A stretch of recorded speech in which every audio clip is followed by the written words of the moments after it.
Yeah. But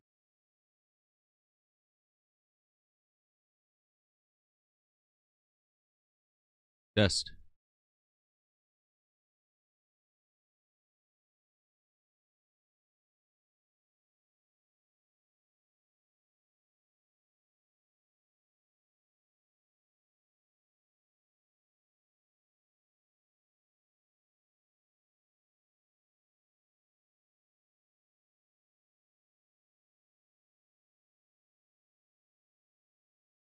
Ready.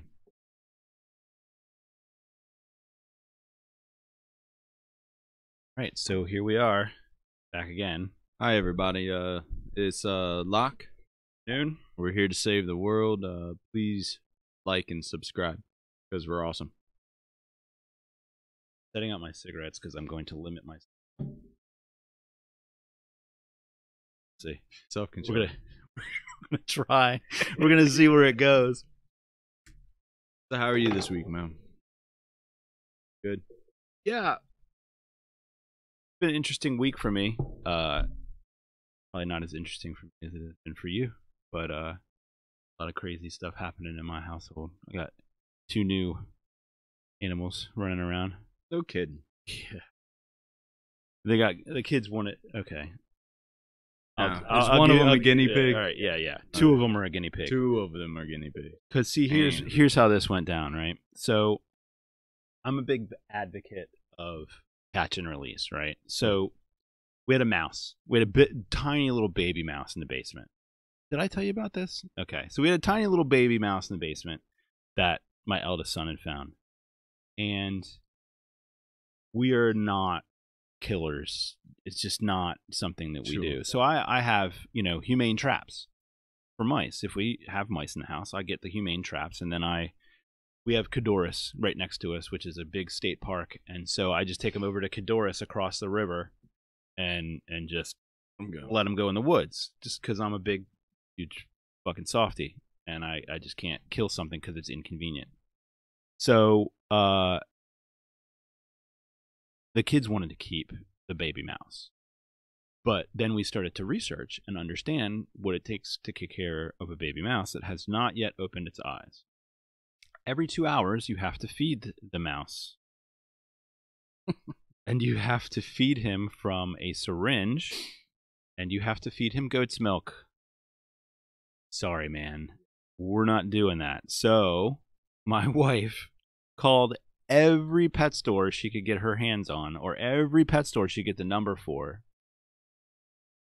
and was like talking to people like, hey, so do you guys take baby mice? And everybody was like, no, we don't actually take baby mice. Until we got really lucky, and we happened to call PetSmart, and my wife happened to get the exact right person. She got this girl, Angelique, who happens to raise mice. Now, I had no idea that there was such a thing as a mouse breeder, but there is. And she took the mouse and said the next day, pretty much opened his eyes the next day, and that he started eating and running around, and then eventually she took him to do what I was going to do, which is took him to Ghidorah and let him go.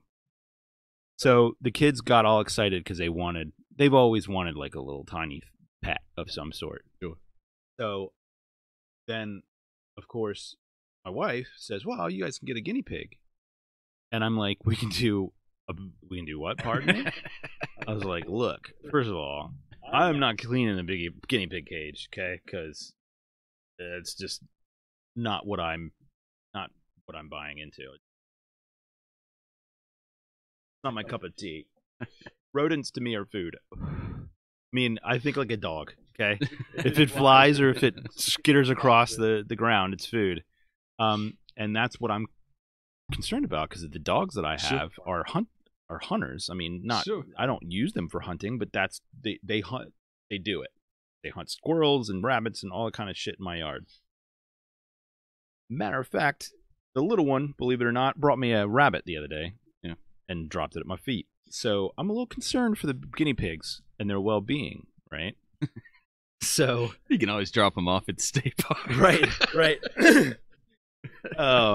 So I'm a little concerned for the guinea pigs and their longevity, but I think we'll be okay. We got a pretty decent cage. I realized as soon as I had gotten one guinea pig that they really don't do well alone. So then we had to go pick up his brother. And so now I have two. I have lightning and thunder. I heard they don't get along well unless there's a dozen of them. I think you need to go pick up a few more. I could empty out the shelter.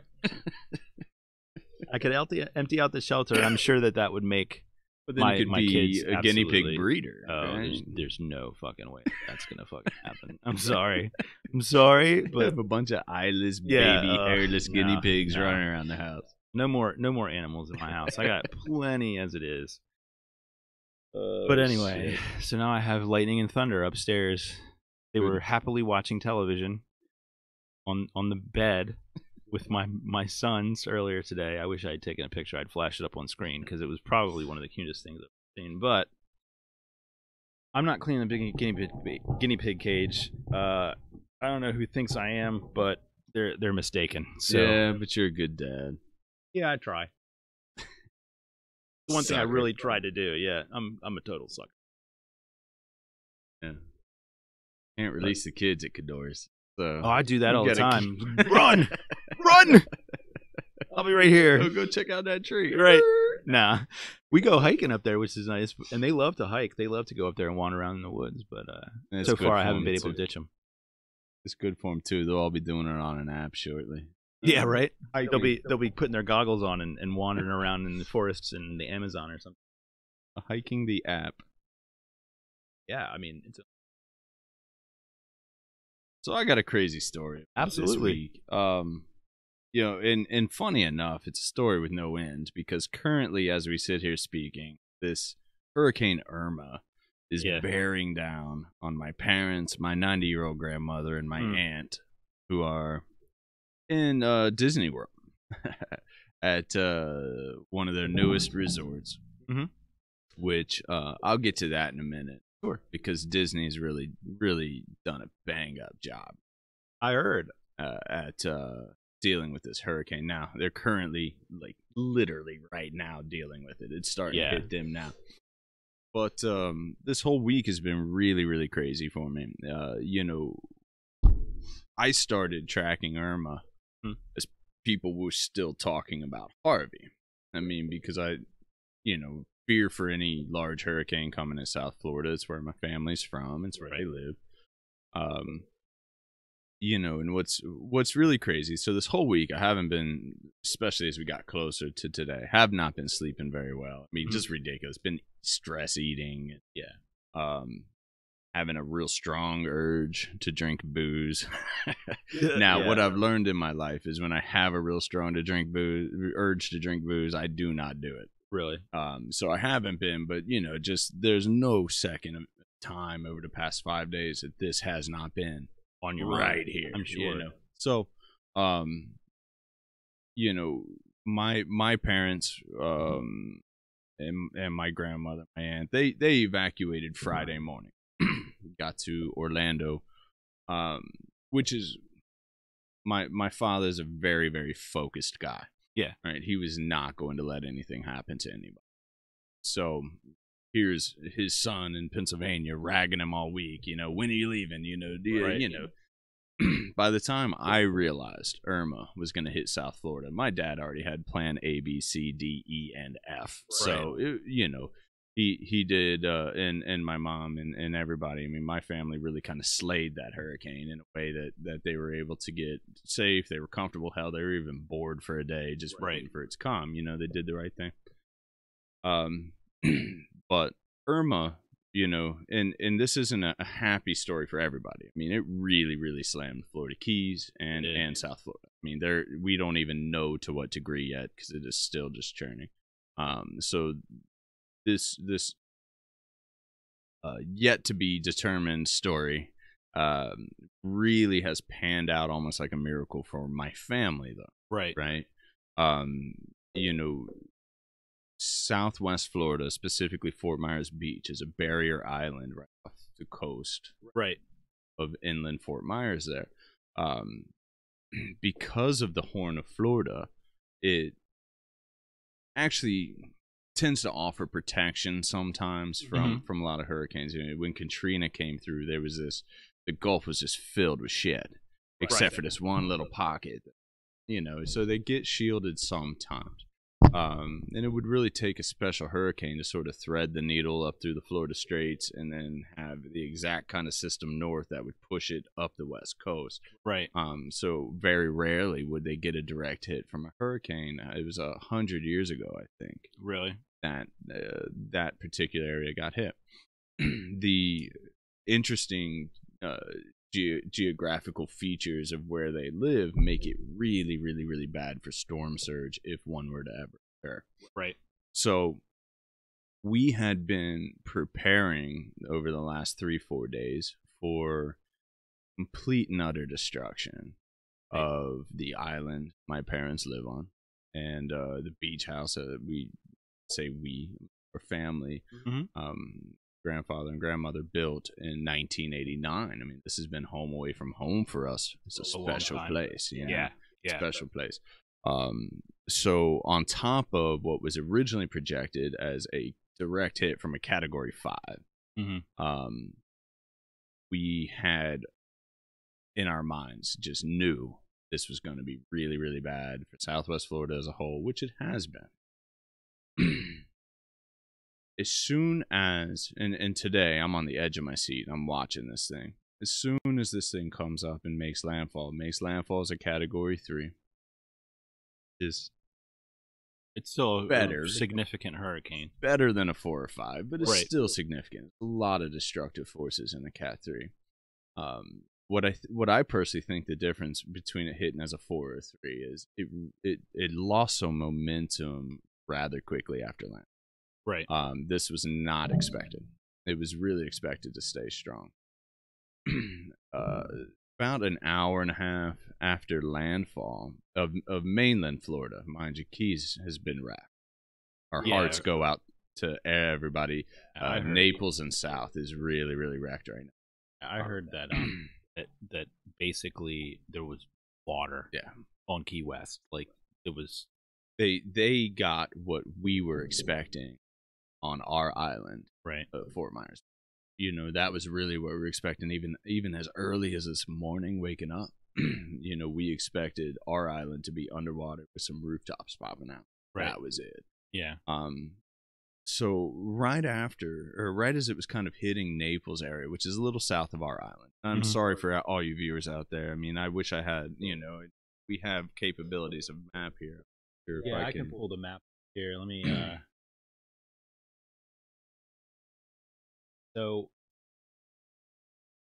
this is windy.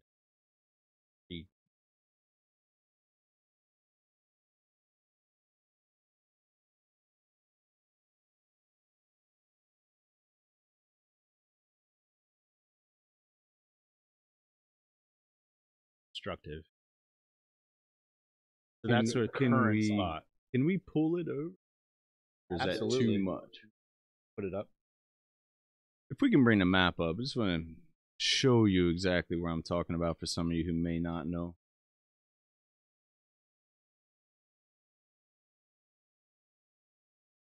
And it'll help to kind of illustrate really where we're still at in this hurricane.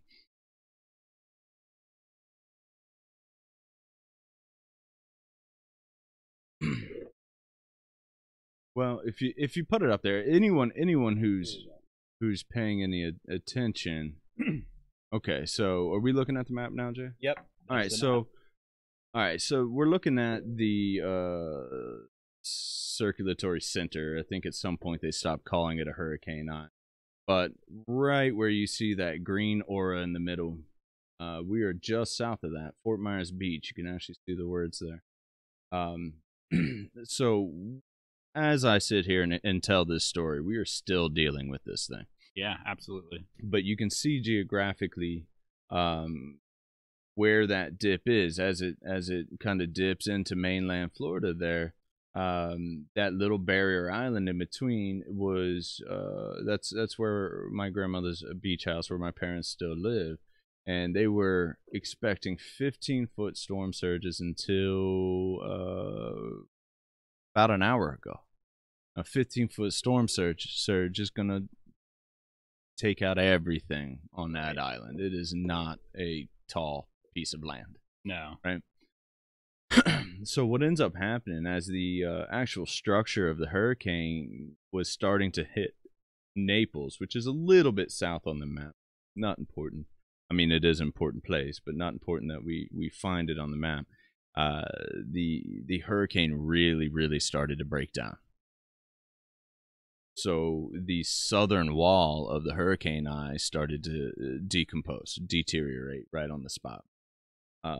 What ended up happening as it went over our little barrier island is it happened to fall right into that gap, and they got hammered, but certainly not what we were expecting. Right. I actually had managed to catch a live feed from someone who decided to stay on the island, which as of yesterday, I would have said, that was a really bad, still was a really bad idea because we got lucky. Well, yeah, I mean, from what they were forecasting, it wasn't a good place to be anyway. But I got to see some live feed of the island. It was getting battered for sure, but not more so than they've seen before, right? Right. So we really got spared there. So at one point, we were told it was not going to affect storm surge. A storm surge was still going to come in, and frankly, it still is going to come in. Could be doing it right now. Right. I haven't been at the news now for a minute, but they had downgraded, last I heard, the storm surge from 15 feet to 3 to 6.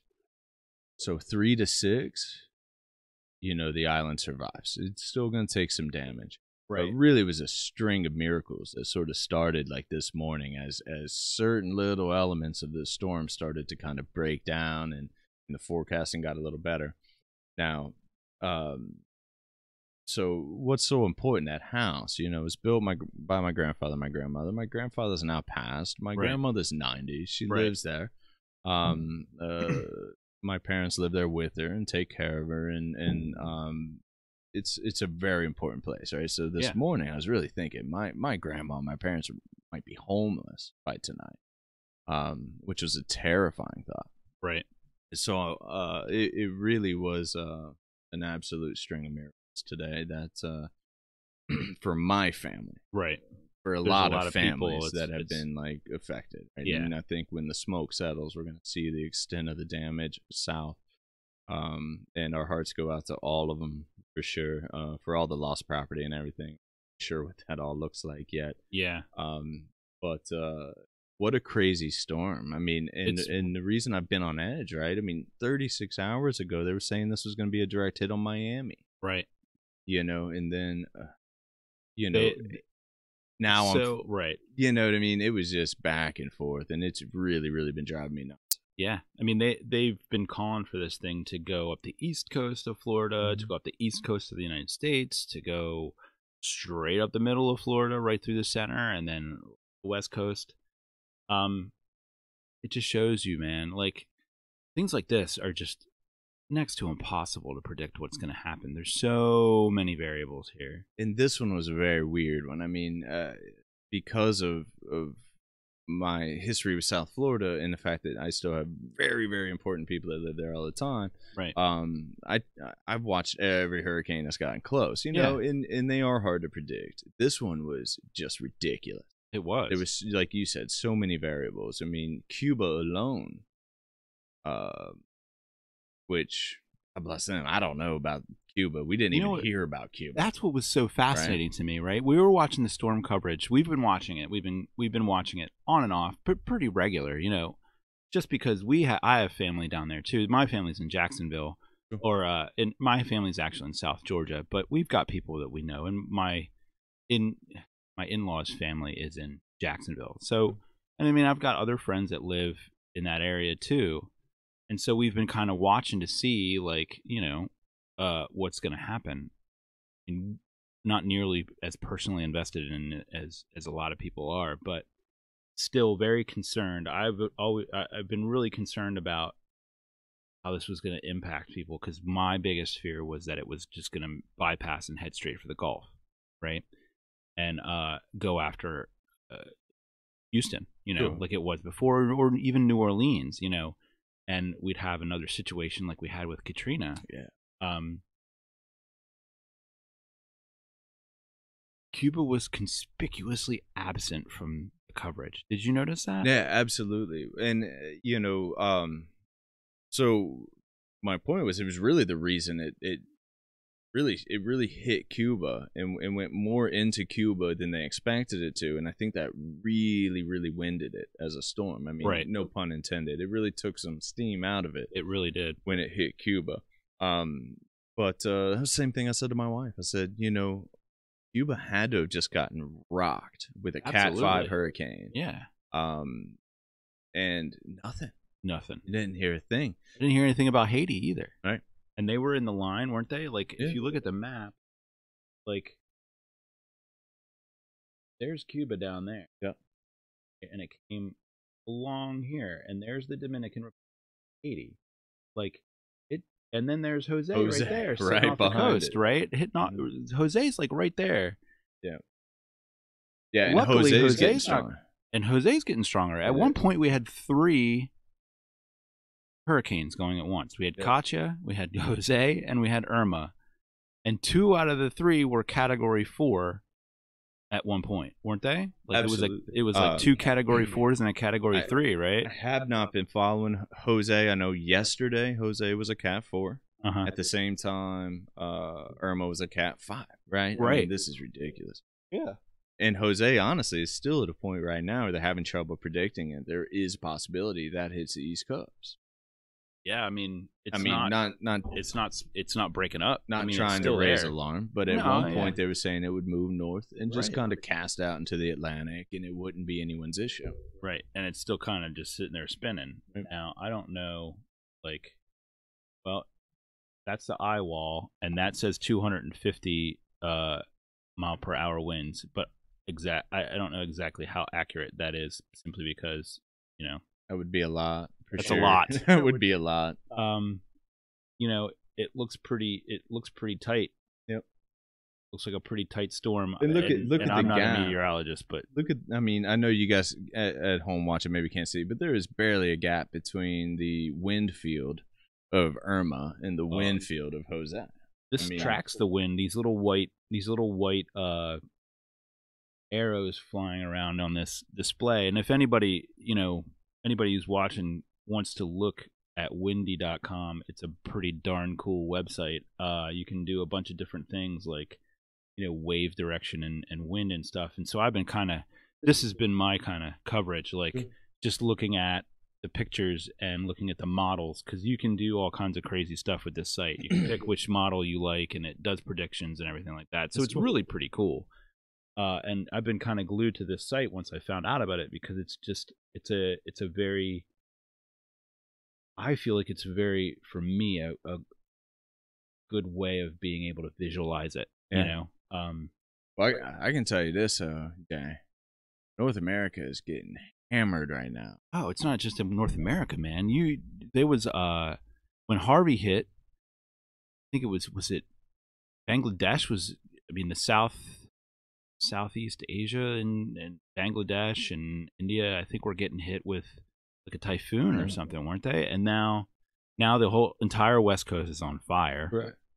We've got 2 pretty decent sized hurricanes out in the South Atlantic, and then not only that, but have you heard anything about what's going on with the sun right now? Yes.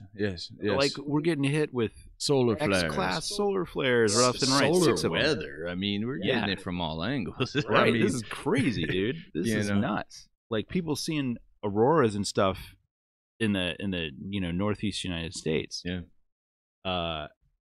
And it's just this one sunspot that's ejected like 6 big solar flares. Right, and we've all heard the worst case scenario there, right? I mean, aside from having our skin burned off by radiation, that's maybe worst case scenario. Yeah. But our electromagnetic field around our planet really shields us from this. But on these strong solar flares, there could be possibly one day one large enough to act as a EMP bomb, right? Something that would take out our electrical grids and our systems.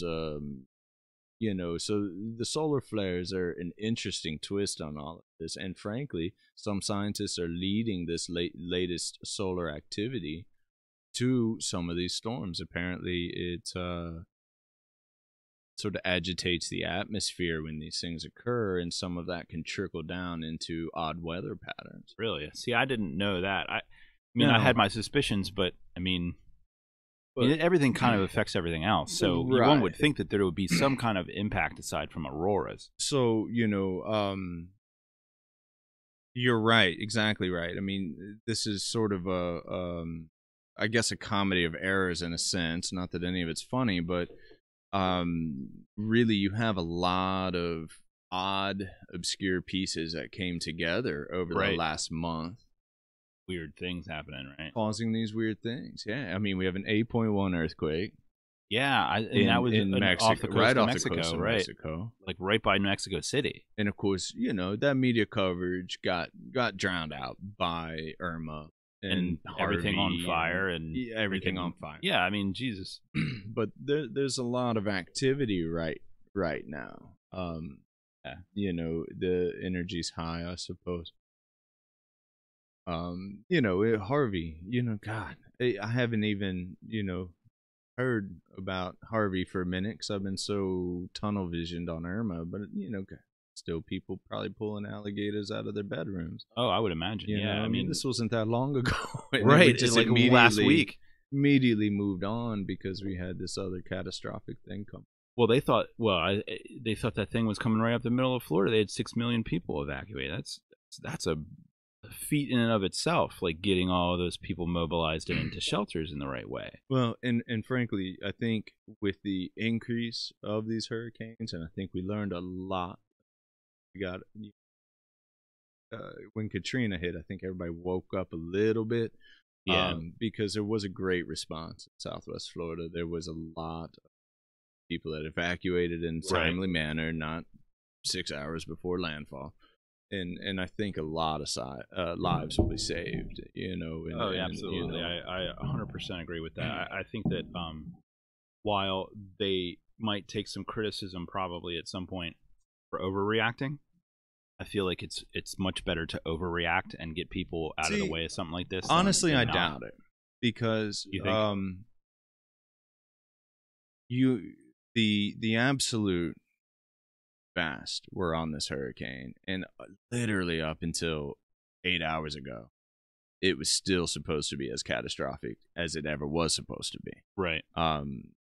In the same way, some weird things sort of played in this thing even occurring. I think some ultra weird things happened to lessen the blow, at least north of Naples. Yeah, I kept looking at that thing, and all the projections had it like cutting north, like on a hairpin cutting north. Mm-hmm. I was very skeptical that it was going to just like literally cut north like that. I kept seeing it moving west and moving west and moving west, and I was starting to get more and more concerned, right, as time went on. Hey, Florida's not necessarily going to be the one that's going to bear the brunt of this. It's going to be to Texas. You thought it would go back out into the Gulf, which at one point their models were saying that was a possibility. Right. That was my biggest concern, I think, just because Florida had it under control. You know what I mean? And you got to give a shout out to the people in Florida. I mean, a lot of people really took care of each other, and the state really did the things that it was supposed to do with this storm. So, I mean, they deserve a lot of credit for doing a lot of stuff right. Absolutely. Absolutely. I don't know that Texas was as successful with their efforts, and having them be in the state where they're at right now, where things are kind of impaired to begin with. Absolutely. To get hit with another like major storm, major hurricane. Yeah. Right after add they got hit insult with to Harvey, injury, right? It would be really bad for a lot of people. So, in Floridians, which I'm very familiar with, they do have this sort of intimate relationship with hurricanes. They're not, they're the rest of the world screams, "Hey," and they're like, "Look, we kind of got this." Yeah, I mean, and this there's is not something mistakes that's made. rare for them. There's mistakes made sometimes with that, because in the same way that this one deteriorated rather fast after landfall, they don't always do, and sometimes they end up worse than they're supposed to. We saw that with Katrina. That wasn't supposed to be all that big of a deal until it was. Until all of a sudden Right. the levees broke, and then it became a big deal. Right. And so it's so unpredictable. But Floridians, I think, what I've seen more often than not is, them sort of being right about this, right? So, I mean, I think a lot of them realized this was going to be a bad one, and it still is. It still is. It really gassed out the hurricane after hitting landfall, and I think that's going to save a lot of lives and a lot of property damage. But my parents are in Orlando right now getting hammered because the outer bands are right over at Orlando right now. Right, and they're probably right now as we speak looking at sustained 80-mile-an-hour winds, gusts of 100. From that little band. So they're not out of the woods yet, and we still have to see what the storm surge does. I don't want to count any chickens before they hatch. No doubt. But real quick, before we get on to something else, I just want to say, I got video from my mom this morning at this Disney resort. Right. First and foremost, Disney did not raise their rates at all. Right. For this, from what I understand, which is pretty amazing. I mean, hotels and airports, that's what they're trained to do, right? They supply and demand. Not only that, my parents and my grandmother loved Disney, and the whole Disney thing makes them smile. They have season passes almost every year. They go 3-4 times a year at least. Right. So I know it made them more comfortable. So new resort, they don't build things shoddily, right? Mm-hmm. So we knew it was a sturdy structure. But what was really cool was how many staff stayed around in Disney to assist in the support of this. But they had in the lobby, they had Disney characters dressed up, taking pictures with kids today. Wow. I mean, it had to have been a pretty special experience, especially for the young ones who were there, I mean, it has scared, to be, right? I mean, adults were scared, so I just thought it was probably one of the few silver linings of my day, or my last few days, was kind of hearing those reports from my mom about what was going on at the little Disney resort there, and I thought that was absolutely. It's good to see a company step up and kind of try to take care of people, and it's weird, when my dad worked for John Deere for 29 years, right? He was one of the last pension guys. You know what I mean by that? Yeah, absolutely. One of the last dudes to spend 30 years with a company and bang it out and retire with the gold watch, you know what I'm saying, and retire with the pension. And one of the last, right? In fact, he retired at 29 because, they were offering early retirement, right? To try to, move their workforce forward, so to speak. And so, of course, he took advantage of that. And you know what? I got to say, back then, John Deere really took care of us as a family. They moved us around a lot, but they also helped with that. Right, so they would send my father somewhere else, and they would help us with, the moving. They literally, what happened when we would move is they would say, "All right, look, you're going to Georgia," and he was like, "All right, I go to Georgia." Not a whole lot of choices at that point, right? And so they sold the house for us. They literally hired They had a real estate company come out. They had movers come out. The movers came in the house, packed all the boxes, took the boxes, took them down to Georgia, unpacked the house, and helped set it up. Jeez. Like, this was back in the late 80s, right? Well, say it was 1986. So back then, these companies who had these employees, they really took care of their employees. Companies nowadays, man, it's rare for them to take care of their employees, let alone people who are not even employees but just consumers, right? Most of the time, it's how much money can we pump out of these people. It has nothing to do with anything other than that. And I think we've kind of lost our way a little bit. Absolutely. I mean, you hear stories of these guys like your father who get fired on their 28th year. Right. Or the 29th year. You know, and certainly not all of them, but you're right. You know, it's this rash of these stories lately. And you know, the workforce is changing. Yeah. People don't work for a place for 30 years anymore, it seems. Right? Yeah, you can't work. I can't work for a place for 30 years anymore. You just can't. If you ever want to see a raise or any kind of improvement in your situation, you have to. There's no raises anymore. It's moved to a different company. You know, I have seen in my personal experience a lot of people who come in to the cybersecurity profession, and they'll come in and they'll work and they'll work and they'll work, and there's no, and cybersecurity is one of those fields where right now it's wide open because it's become very, very important. True. And so they're starving for people, but then the people that they get, they treat like shit. So why would you want to be an engineer, cybersecurity engineer, if, okay, I'm going to go work here for 6 months, but they're not going to give me a raise or any kind of opportunity for advancement, so I got to move on to the next company. Well, then they move on to the next company after 6 months of learning, right? And so one company has lost an employee that actually knows, by that time, knows a little bit of shit, right? So they have to retrain someone, and then somebody else is bringing them in, and they're going to have to train them with their particular systems. But the gap in pay is so vast, true, that there's no way to retain these people, because they'll start out making, you know, $35,000 a year as like an analyst, just a frontline guy who's looking at, you know, events and trying to figure out what the fuck's going on, right?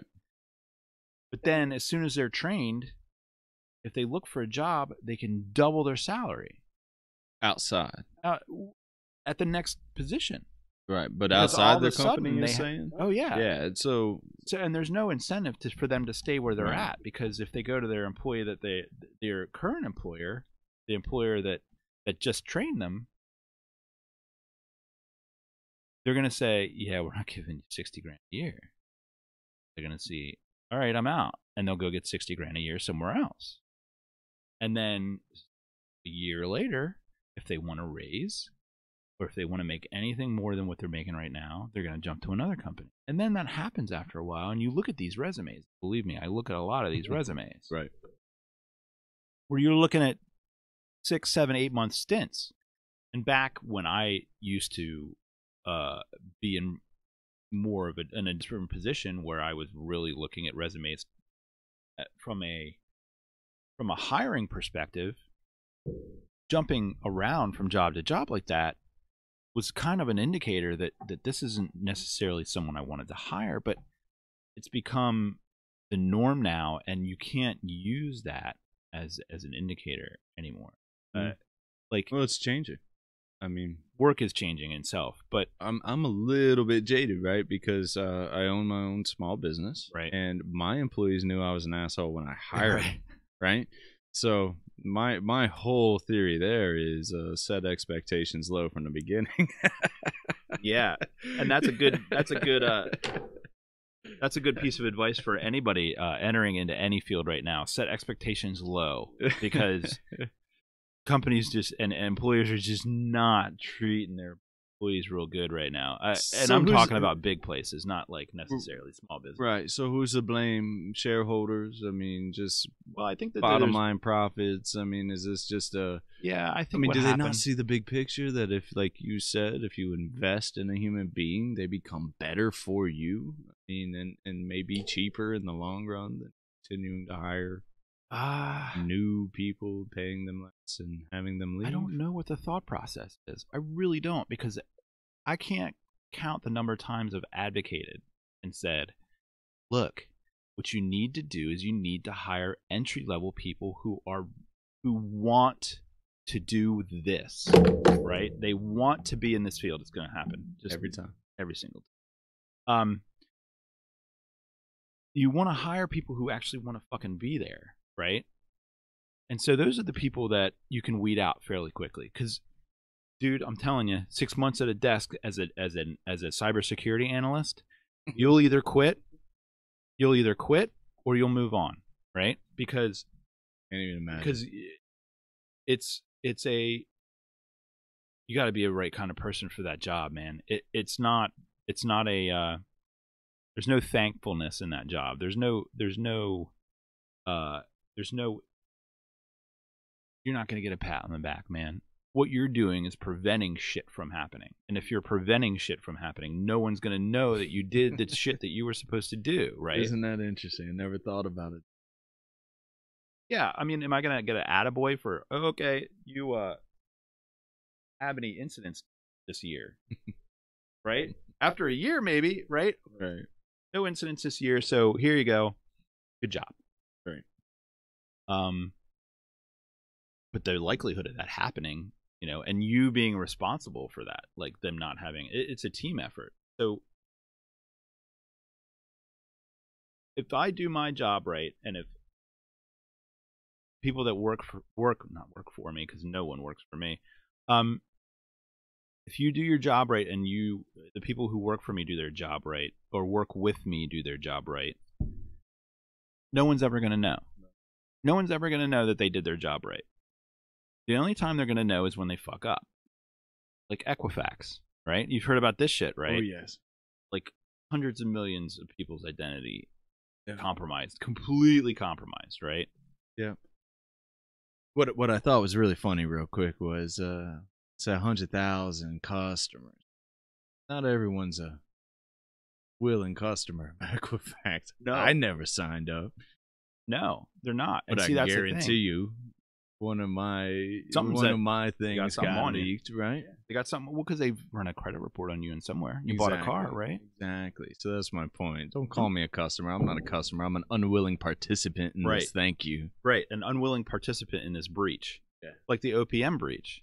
The OPM breach was huge because it was government employees, people who were veterans and government employees. Like, I just resigned myself to the fact that my shit's out there. That's what I mean. We OPM, Equifax, the entire Republican Party thing that got leaked. What was it, 2-3 weeks ago? And then TJ Maxx right? before that, and all the other ones. Yeah, all of them in a line. So like, my figure is this: privacy is a thing that we will soon be talking about as something that used to happen historically, right?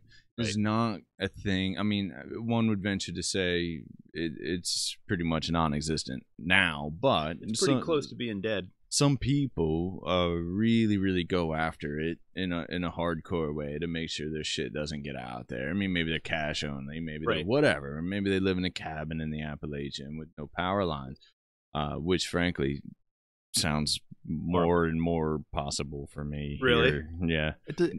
No, I would never be able to do it. I'll be the first one to say it. Not unless I had to, right? I mean, I would do it. I would do it. Here's what I would love. Here's what I would love. I would love, like, a little compound somewhere. Not say the word compound, and all of a sudden people think. Yeah. No, think we of, just like, went on an FBI watch list. No. Yeah, I know. What I mean is just a friend and I had been talking about this actually. Everyone has to shave their heads and wear a beard. That would be pretty fun. Speedos on Thursday. My name's Jesus with a J. Yeah, that's right. I'm thinking more along the lines of a family farm, that has wind and solar, that kind of is off the grid, still has an internet connection, still has all that shit. Not in the fucking mountains of Montana, like outside of, a little town somewhere or something, some place that has a Costco. You know what I'm saying? That's within decent driving distance. You know what I mean? Yeah, roughing it. Right. So something a little bit outside, something a little bit resilient. Sure. Especially thinking about the weather systems and everything that's coming through, building a little bit more robust. Not a stick-built house, maybe something along the lines of something alternative. Like I really like the shipping container house idea. Oh yeah, they're great. They're neat. That's something that I'd like to do. But I wonder if the trend is going to go that way over the years. We'll see. I mean, I would hope so. We things are already going. The tiny house is kind of cool for the younger generation now, right? I mean, right. Everybody likes the tiny house idea. I think the tiny house idea is a great idea. And I think we have to. Well, I mean, if nothing happens with the population, I mean, they're already doing not even tiny homes in Tokyo. I mean, you've got a little like it looks like one of those drawers at the morgue. Actually, the little sleep pods, right? Little sleep pods. Those are you rent them every week or every month or something. Those are Now it's been a long time since I've been in Japan, so I think those are for the bus stations and like the airports and bus stations and stuff. I had an apartment in Yokosuka briefly, and it was small, but it was very efficient. It was very nice for being as small as it was. The other thing that wasn't so great about it was also on the 14th floor of a very large, a very tall building in Japan, which can be really fucking scary, by the way. I learned to it was weird experience for me in Japan. I didn't feel a lot of the earthquakes. We heard about a lot of them. I lived on the ship for most of my time there, and when I was on the ship, we really didn't feel the earthquakes because we were in the ocean, and it just didn't do anything to us really. However, one time I was in my apartment on the 14th floor in my room, and the building started to sway, and that will make you shit yourself in a second, because I was literally just sitting there hanging out with a friend of mine, watching Japanese TV, which is just fun. And the building just went back and forth like this reed in the wind, and I was like, holy shit, because I'd never been in my biggest earthquake was like when we got one in Maryland, like 1982 or some shit like that. Like I was a little kid, and it was like the house rattled for a second, and that was my extent of my experience with earthquakes. And then all of a sudden, I'm on the 14th floor of this building in Japan, and I'm like, I'm gonna die! And this thing's like flying back and forth, and then I went back, and everything was fine, and there was no damage, and nothing fell, and nothing like bad happened. It was scary as shit to feel that building sway the way that it did. Really amazing feat of engineering. They do it well. I mean, they get a lot of earthquakes, so they build it. Sure. They build those buildings, the big tall ones, on rollers so that it moves, But I won't live in a place with earthquakes, man. That shit's scary. It is that tornadoes. I mean, you go in the cellar. Hurricane, you can find shelter. Yeah. Fucking earthquake, man. You're done. If you're in the wrong place in an earthquake, that's it. Unless you're on a ship, right? Right. Yeah. If you're out in the ocean, and even then, the tsunami will capsize the ship. It was a really freaking scary experience. I do feel like the day of the the 35, 45, 5,500 square foot homes are going to start to dwindle a little bit. I mean, I think you're always going to have them, right? Everybody's always, it's America. There's going to be, it's America.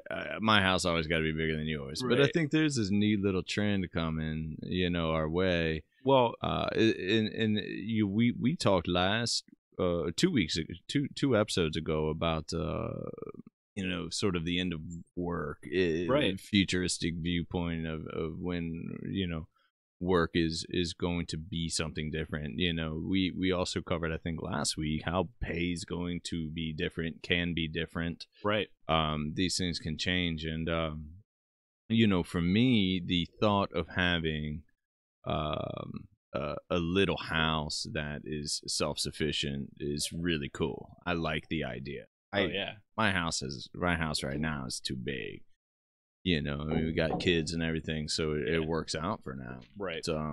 You know, I can't imagine my wife and I in that house 10 years from now by ourselves. Oh yeah. You know, just hearing the echo of stuff. You know, my kids are young, and I already have an escape plan. You know, I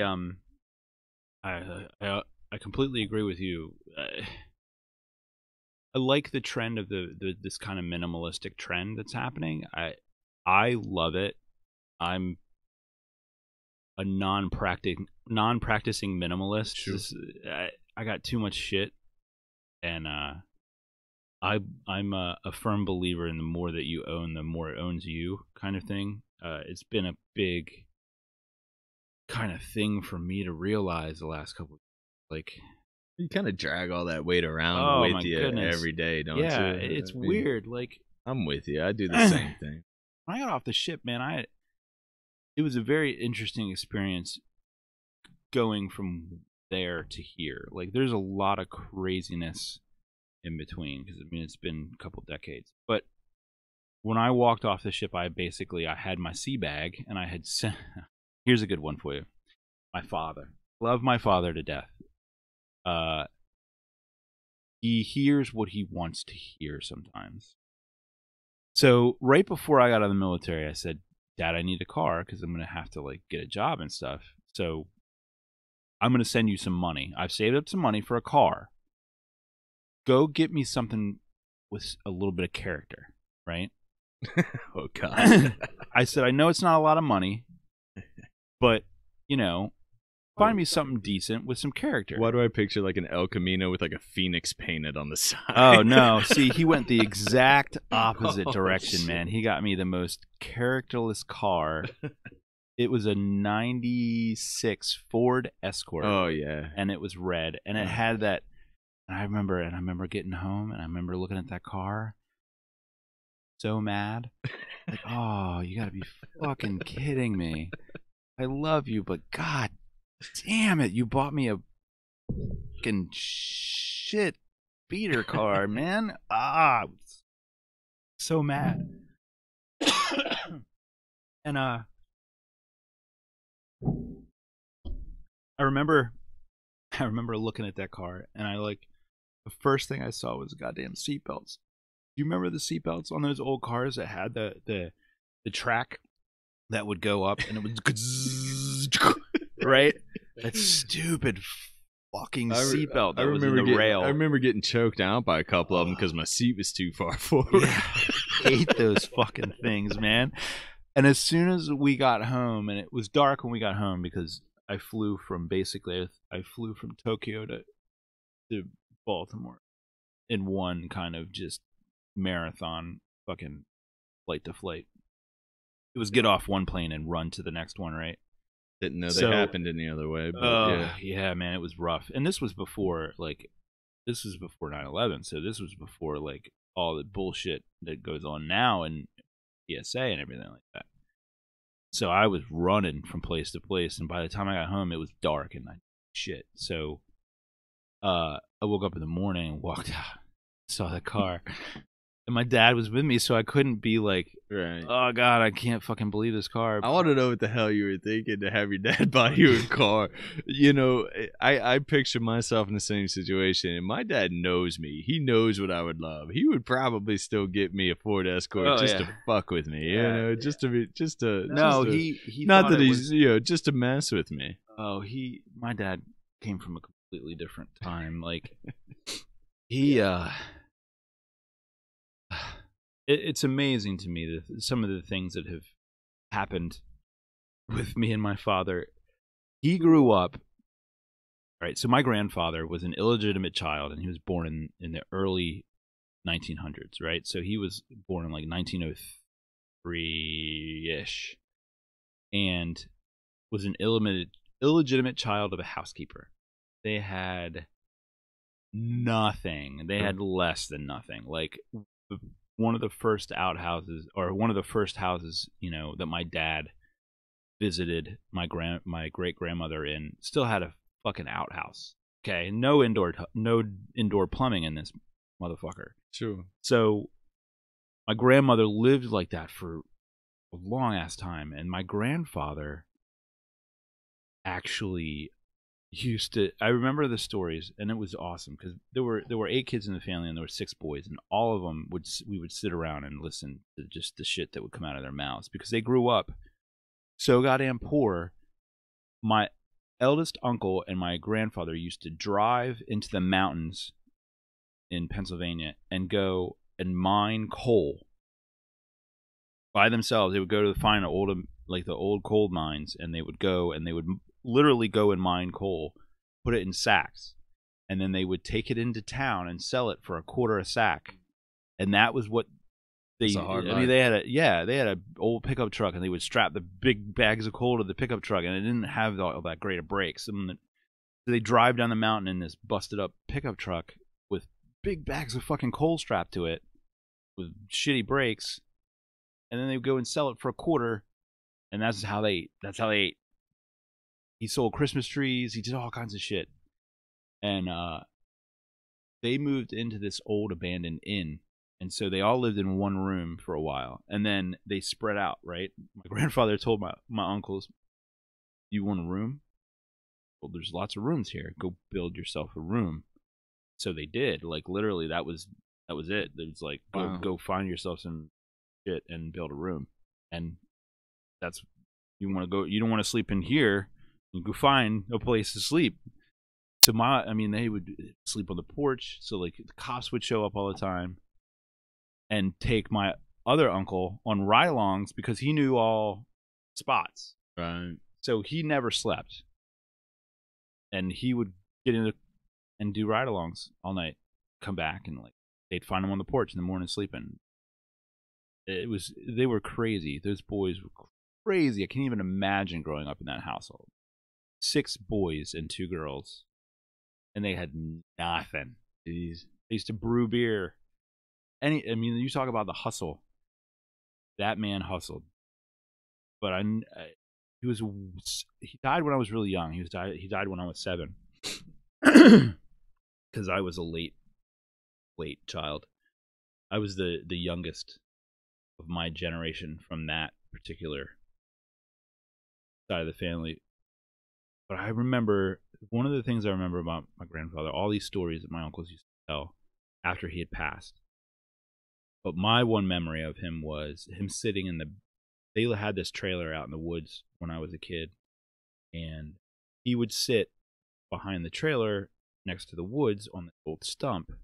And the squirrels would come up, crawl up his arm, and they would sit on his shoulder. He would feed them.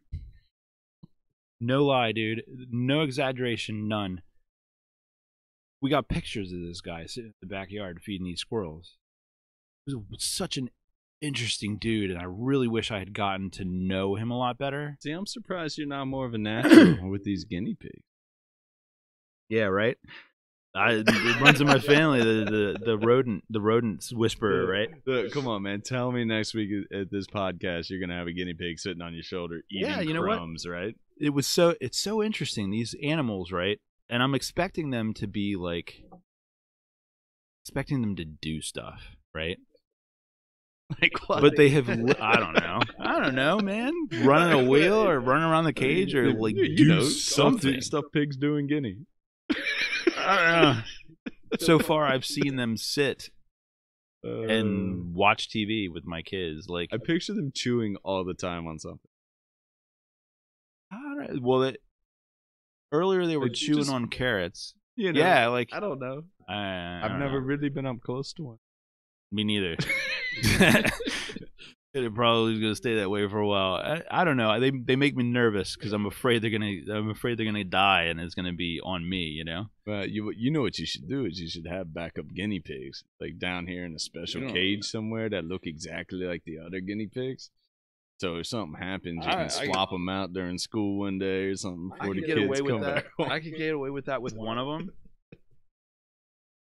No way I get away with it for the other. The oldest, he would spot it. He's too perceptive.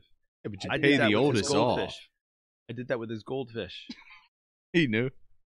Wasn't buying it. Not happening, man. That's not truck. Yeah, I'm just saying. Oh yeah, it's truck. As soon as a kid reaches a certain age, then you can bribe them with money. Oh yeah, I do it all the time. Absolutely, I bribe them with money all the time. But that money usually comes connected to work. Tell your brother this is the same guinea pig, and you and I are gonna get along real well in Yeah. this house. You hear what I'm saying? There's $20 in for it, in it for you if you keep your mouth shut. Tooth Fairy's gonna give you a raise Right. if you know what I'm saying. Yeah, no, I can. They're easily bribable, which probably is not good, but he would definitely notice. That's sort of what the guinea pigs were. Yeah, it's absolutely totally what they were. They were I a complete bribe. Absolutely. They were mad that they didn't get to keep the mouse. Like the youngest was really upset. Like literally, like, you know, tears were starting to well and stuff. And then when we took him to the pet store to like check out cages and look at guinea pigs and stuff, the girl who took the mouse was actually there and talked to them and made them feel better. So Angelique, if you're out there, you're awesome. You're just an awesome person, and I really appreciate it because you made two little kids' nights and probably their whole week and probably their whole month, because all they've been doing is playing with guinea pigs for the last 2-3 days. Pretty exciting week for both of us. Yeah, it's been interesting to say the least.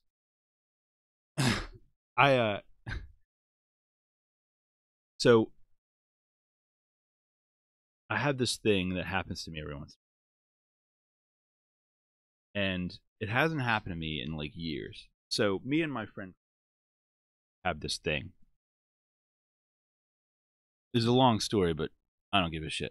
When we were in Japan, we used to be on watch together for a while before they separated us.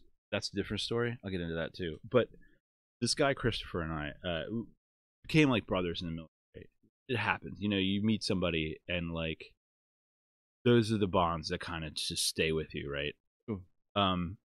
Just probably the closest person to me on this earth besides like real. He's probably more real family to me than my real family. Ooh. Some of my real family. So this thing, right? We would go to Seaside, which was like this little diner place on base, and we would just walk and we'd talk and smoke cigarettes and, you know, sit in the cafe and drink coffee and smoke cigarettes and kill time, right? Because what else we were going to do? We were poor. It's not like we could go out and drink because make any money. So we'd go for breakfast and we'd come back and go to sleep, you know, because we'd have the night watch. Well, the food there is really fucking greasy, right? So if you order the wrong thing, you're screwed. And so I got like half a pack of cigarettes in me and like 3 or 4 cups of coffee and like fucking bacon and eggs in my stomach. And we're walking the like 2 miles back to the fucking ship. And we're like, it probably wasn't 2 miles. It was probably shorter than that. I don't know. Who the fuck knows how far it was? It seemed like a long ass fucking walk because I had to shit really bad, right? And so we're walking, and all of a sudden it comes on me like a freight train, and it's like, and I'm like, oh no, dude, we got to go back. We got to go back. And we didn't make it, right? We didn't make it. So I had to do the thing, man, where you just like fucking flip them off and put them in the trash can, clean up as best you can, right? So I'm in Seaside, and I got my fucking nasty pants wrapped up in a fucking, you know, ball of toilet paper and done as best as I can. I come walking out, and he's like, what the fuck happened? And I was like, I don't know, man, too much coffee, too many cigarettes, I shit myself. And he's like, you did what? He's like, you're a grown man. And he said, you're not even drunk. You don't have an excuse. You're a grown man. You just shit yourself. I was like, dude, it's too much fucking grease, man. It's just nothing I could do about it. So that started this weird, and it had never happened to me before that, right? So before that, I had a really good record. And then after that, it's gone. Because every year or so, probably while I was in the military, it happened way more often than every year or so. It happened probably about every 3 months or so. On average. A new diner. It wasn't even the diner, man. It was the drinking. We drank way too fucking much. And it probably completely destroyed my insides. Right. But every once in a while, man, it just happens. I'll like trust a fart, and it doesn't work out for me. So the other day, I'm sitting here, and I'm literally talking to him on the phone, and I sneezed, and I didn't want to sneeze into the phone, and I have this thing, right? And one of the things that when you vape, you don't want to do when you have in progress, on inhale or exhale, is to sneeze. So I'm on the phone with my friend in Arizona, and I've got this thing, and I'm like taking a hit off of it, and then all of a sudden the sneeze is coming, and I know it's fucking coming, right? And I don't want the vape to come out of my nose at 150,000 miles an hour because it's gonna fucking hurt, right? Right. So I grab my nose, and I try to like push it out of my mouth with I try to push the vape out, right? So I grab my nose and I go, and I just sneezed, and I went, and it just, right then, I just craps. It just came right out. I was so upset, and I'm like, dude, would you fucking believe what just happened to me? And he's like, you fucking shit yourself, didn't you? And I was like, yeah, I gotta go take care of this. He's like, all right, call me back later. And so Man, I had to go upstairs. We don't have subscribers after this one, man. We're doing something wrong, I'm telling you. So I go upstairs, and I sit down, and I'm like, all right, I'll just clean myself up. It'll be all right.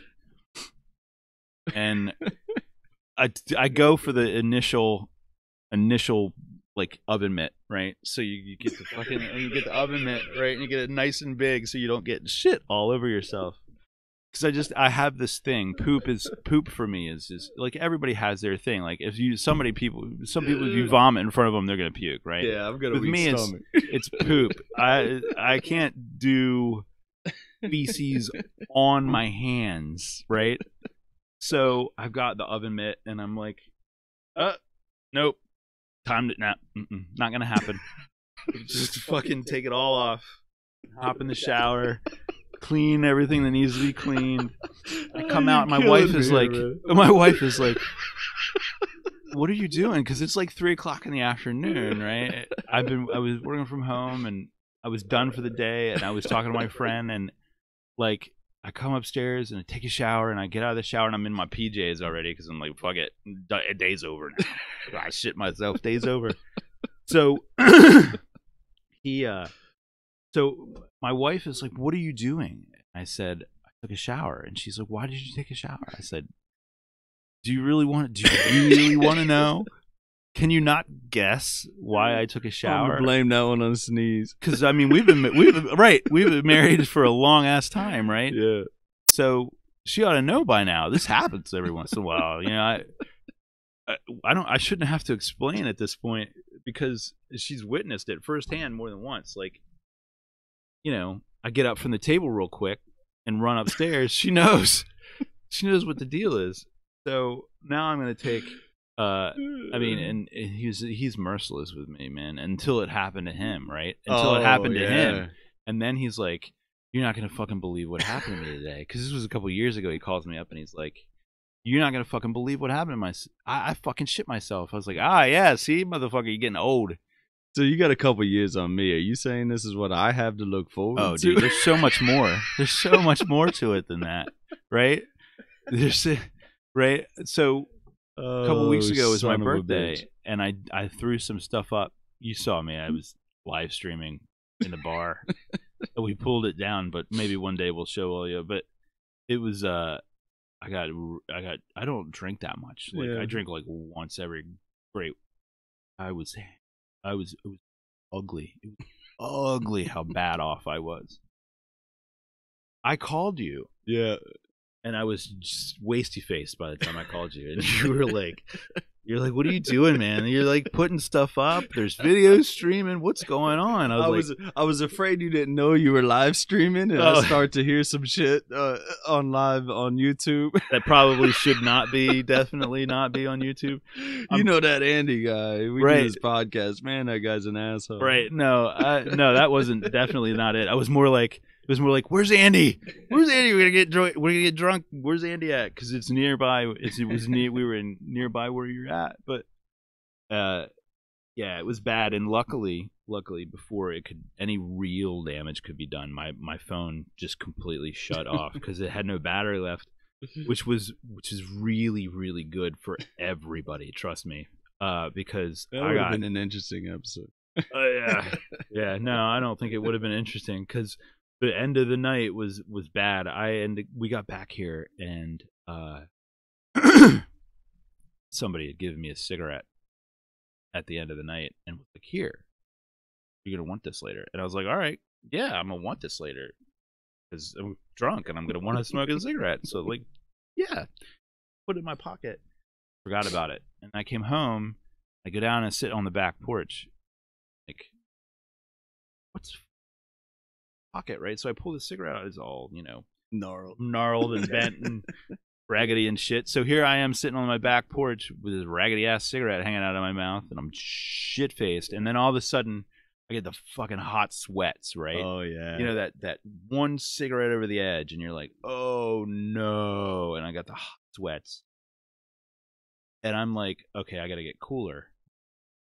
So I go out and sit in the grass, because.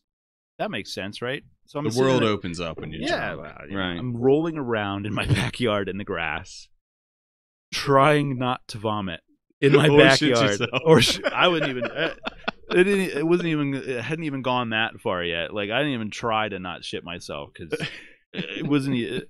What was trying to happen at that point was me trying to get into the house and into my bathroom before I vomited. Yeah. Because I don't want the dogs to eat the fucking gin-laced vomit out of the backyard and then puke it into the house. And this is all I can think of. Now, what I didn't mention was the same person's on the phone with me as this is all happening. Man, I had that stupid headset, right? And I got home and I went on the back porch and I called my friend and I'm like, "Hey man, what's going on?" Because it's my birthday and I'm like wasty face and I wanted to talk to somebody and he's like, a couple time zones away, so it's not late night for him. It's early for him. And he's like, "Oh, hey, man, what's going on?" And I'm like, "I am shit-faced." And he's like, "Awesome." So he starts talking to me, and he's just talking to me and talking to me and talking to me. And I'm like carrying on the conversation, and all of a sudden, from his end, it had to have just like cut off because I stopped talking because I couldn't talk because if I talked, I'm gonna puke. So. He's on the phone with me as I'm literally crawling into the house, right? I got to my feet at the doorway and I zipped up the stairs. I don't remember actually from the doorway to the bathtub. You got there, though. I do because I spent the next 2.5 hours there. I vomited into the bathtub and of course, he says, "Did you just pop?" And I'm like, "Yep." He's like, "All right, well, call me back later." And he hangs up on me. And so I'm like, well, fuck it. He's not talking to me anymore. And I pulled everything off, everything naked, which is a very upsetting theme for me in drunkenness. Naked tends to happen when I get to that place. Gotcha. Luckily, this time I was in my house, in my bathroom, in the tub when the naked happened. Because a lot of times it's not that it's not better that than easy. A park bench or something, right? Or a cornfield, because that's happened. Never a park bench, not naked. I have come to on a park bench, but not naked. Luckily, that's a good one too, though. I'll tell you all about that someday. So I'm in the bathtub, and I'm like, all right, I'm naked. I'm in the bathtub and the water's running. Let's do this. And I purged everything was coming out of both ends, and I just let it happen. Oh God! And so after like and Jen was asleep. My wife was asleep when I came up the stairs, and then she comes in the bathroom, and I'm in downward facing dog. Basically, I'm on my knees in the bathtub, holding my head up, and just anytime the urge hits, I just let it go, man. Because at that point, it was just, let's wait for this to be over, because there's nothing going to happen other than me being in this bathtub Ride out now. the storm, if Yep, you will. that's it. That was all. And she sat, and to her credit, man, she sat in there with me for like 2 hours. Of course, the reason she sat in there for 2 hours because she thought I was going to die. Right. And she didn't really want that to happen.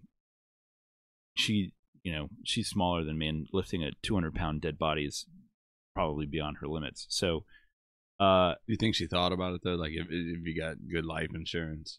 Dude, she's got. I mean, I am. You think she considered the options? She is way better off with me dead than with me alive. That is for damn sure. Financially, that's for sure. Bless her for hanging out with right. So she was waiting, and we're not quite sure whether she was waiting for me to die or whether she was waiting for me to live. But she stuck around and helped me out. Eventually, I was okay, and everything stopped moving and spinning and doing all the Sure. And I heaved my heavy ass naked into bed, wet, and was laid there with the fan on me for the rest of the night. We are our own worst enemies. Oh my God, dude! And so I haven't touched alcohol since, and it probably will be a while before I drink again. Yeah. And that's what you have to look forward to, right? The booze is going to take you eventually. It's going to fuck you up. One night, you're going to be out with your friends. You're going to be like, I can handle this. And you guys are going to be doing shots and drinking. And try to hold a sneeze in. And then all of a sudden, you're going to hit the wall. And it's going to be like, I could do this before. What the fuck, man?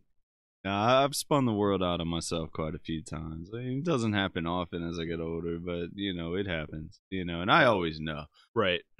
I have a pretty good ability to, when you see your friends still in the backyard, you see triple the amount of them because you're seeing 3 different ways at that point. You just find the one in the middle. Yeah. You shake the hand and you say, good night. Tell everybody else I said good night. And then I disappear. Really? Right? And I'll lay down in bed and I wonder if it's going to happen. And then all of a sudden, the world spin out. Look, I know I got to get some alcohol out of my system, right? It's rare, but it happens. For sure.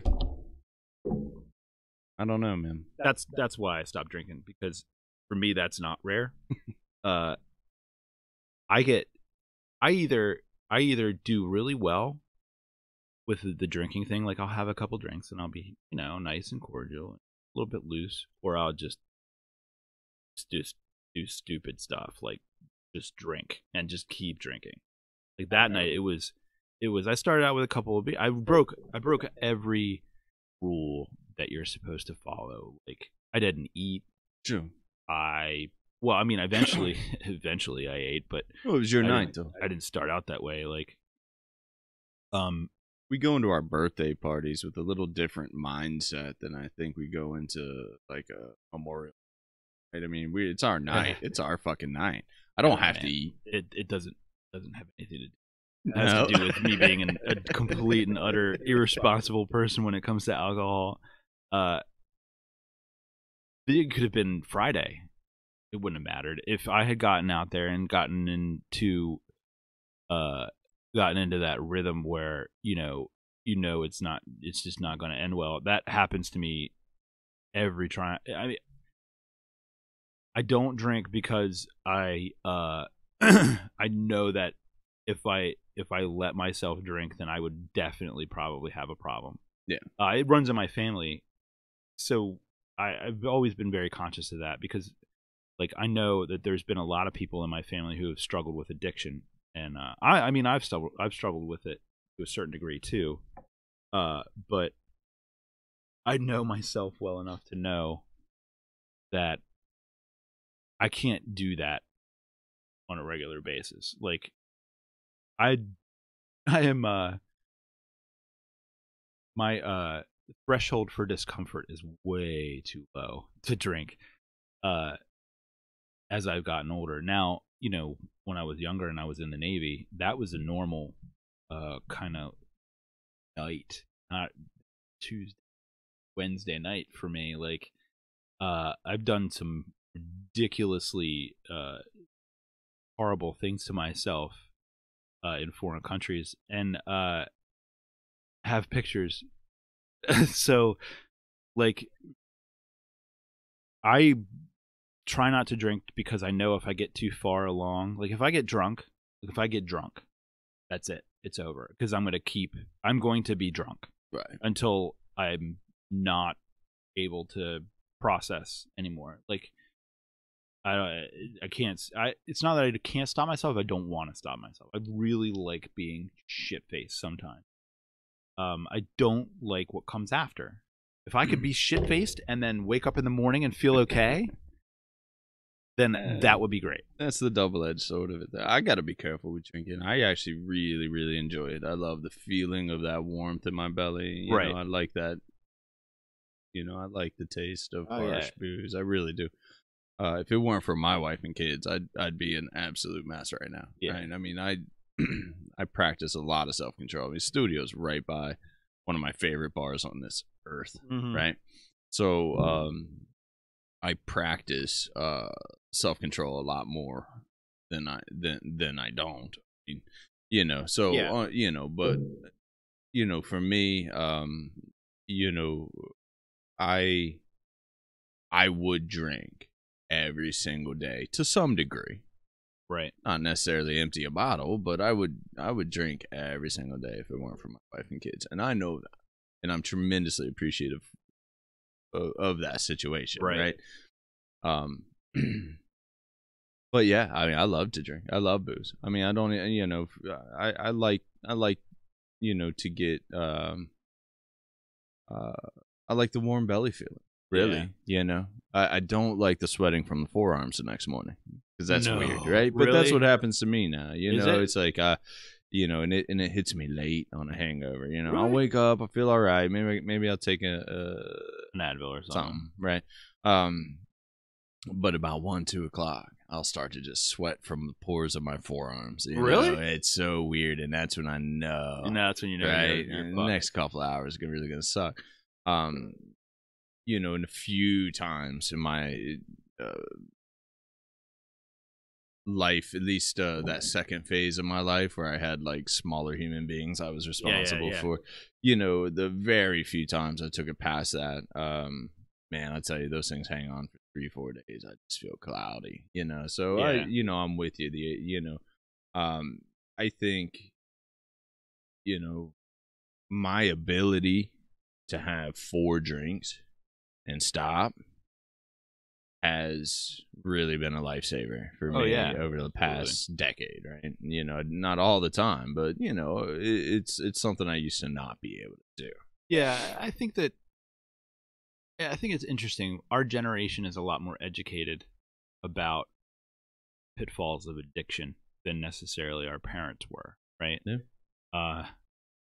It was interesting back in, like, if you watch those old movies from like the 40s and 50s where everybody had a highball glass in their hand. Always. Or it was a high, you know, Cary Grant or whatever. I don't even know if that's right. God, I feel that's dumb. So, the movie stars back then, Dean Martin. There's you go. Dean Martin. Cigarette, booze in his hand. Always. Sinatra. I mean, look, those guys, the Rat Pack guys, always had a drink. A lot of these people that you know, they were. This was, you know, it became sort of outlawed to see people drinking on screen. Oh well, I mean, you think about the things, right? Dude. You could never, and this is one of my favorite movies of all time. You could never make it anything like it again. Blazing Saddles. Yeah. You could not make that movie right now.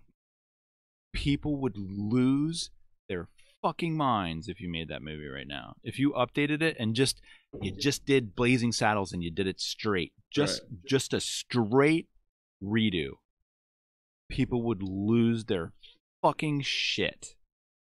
Yeah. But it's a great movie and it's hilarious. And I think what sucks is that we've lost that ability to laugh at ourselves a little bit and to make light of things that are horrible things. But if we make light of them and show how asinine they are by making fun of them, I think it helps. We almost, in some way. We almost, wake up every morning now and just, all right, what am I going to get pissed off about today? There's almost this, and I say we, meaning on a broad stroke scale of just, right? I mean, we're always looking, what's going to offend me today? What is going to do, I think you're right. We've lost. We take ourselves too seriously. And maybe it's because we have 4,000 channels on our TV now, right? I don't have to find something that makes me laugh. I can find something that pisses me off if I want to. Those are personal choices. Maybe back then you just didn't have that much to pull from, so you either enjoyed it or you didn't. Right. And not only that, but I think people were much more willing to ignore the shit that they didn't care about. Like, I wish I knew what footage I saw. It was some old movie or something, and it had a guy out in front of the courthouse and he about immigrant black people. We need to take our country back and all this shit. And the people would look at him. Sorry. No, this is black and white. Oh, so okay. This happened a long time ago. But Gotcha. People were very dismissive. Like, okay, whatever. Move along. Nobody wants to hear what you have to say because nobody really cares, right? I think we all kind of needed to. I don't know. I say that, but I think a useful approach to some of this would be to ignore the fuck out of them, right? Right. Well, you're right. Instead, you know what we do? We make them into internet stars. Internet sensations, right? I watched one of these the other day. Which one? Dan at the studio, my body piercer, shows me on video this lunatic in Oregon going on a racist rant in the streets. Literally what you're talking about. But instead of ignoring, we got, live Facebook feed and, everyone is just taking their shots on both sides of this, right? Yeah. And it starts this like horrendous argument. Now I'm just watching, right? You got the popcorn out, but you're right. There was a time where we would just maybe go, "You're stupid, shut up," and walk away. I mean, if somebody's an idiot, right? And they've opened their mouth and they've shown you without a shadow of a doubt that they're a fucking idiot. Why would you even pay attention to anything else they had to say? Right. If some bullshit comes out of someone's mouth, some racist bullshit comes out of someone's mouth, okay, great, good. I know not to fucking acknowledge that person's existence, right? I would rather they all come out and be what they want to be. I like freedom of speech because freedom of speech shows you who the fucking morons are. Right. Yeah, give everybody a voice. Yep. Let me judge you by your actions and your words. Speak so I can decide whether or not you're a worthwhile experience for me. And you're absolutely right. And we actually, talked about this once before. Having this culture of shame around these things is going to be the best route in at least squelching some of it, right? Right. But we almost have this this tool, of the social media that we're not sure how to properly use yet. Yeah, right? Well, we haven't had it for very long. We haven't had it for long. We people love drama though. People love, I mean, look, I'm not a huge fan of TV in general, but especially not the Honey Boo Boos and the Kardashians and these things, right? Reality TV is but you can't blame the Kardashians or the Honey Boo Boos, right? You got to blame the people who tune in, because if it doesn't make money, no, they're not. They won't make the show. No, right? Won't. So people love this stuff. People love watching it. They love watching train wrecks. You know what's so fascinating about all of this? Where we've come from. I've been watching the whole reality TV, reality entertainment thing kind of unfold. We've seen it from its inception. Right. Do you remember how this all came about? I don't. Because I've never been into it. I in my mind, Survivor started this whole thing. Right. Right. Do you know why Survivor started? During the writer's strike. Ah, okay. Sure, I do remember that. That makes sense. They had the big writer's strike, and so they couldn't air any of the the television shows that needed a writer to come up with a story. So they had to fill the air with something, and so they came up with reality TV angle. And then it with the success of Survivor, then it just rolled into this huge snowball, and we went from having Survivor, which was interesting and engaging. It was new, right? It was new, and it was fairly interesting and engaging to see. It was some kind of interesting human interaction going on there, and it was realish, right? To going from there to going to something like the Kardashians, which I can say with a clear conscience that I have never sat down and watched, and I'm really thankful that I haven't been put into the position to be forced to watch something like that. Not my cup of tea in any way, shape, or form. And YouTube, it kind of scooped YouTube into itself too, where we're on the platform right now, and I'm not saying that the platform itself is bad, but that it's fascinating to me to see the chain of events to happen from one simple thing like a writer's strike, right? Where a writer's strike just spawned this whole... It's a butterfly effect. Yeah, this whole thing of reality TV, and then reality TV kind of fed into YouTubers going out and doing stuff. Like, these are very popular. It's become the new. It's replacing TV. I mean, the cord cutting thing was something that people, giggled about a couple years ago, and now everyone is concerned, right? My kids try to talk to me all the time about the YouTubers that they follow. Oh yeah, and I can tell they want me to watch, and I don't. Right.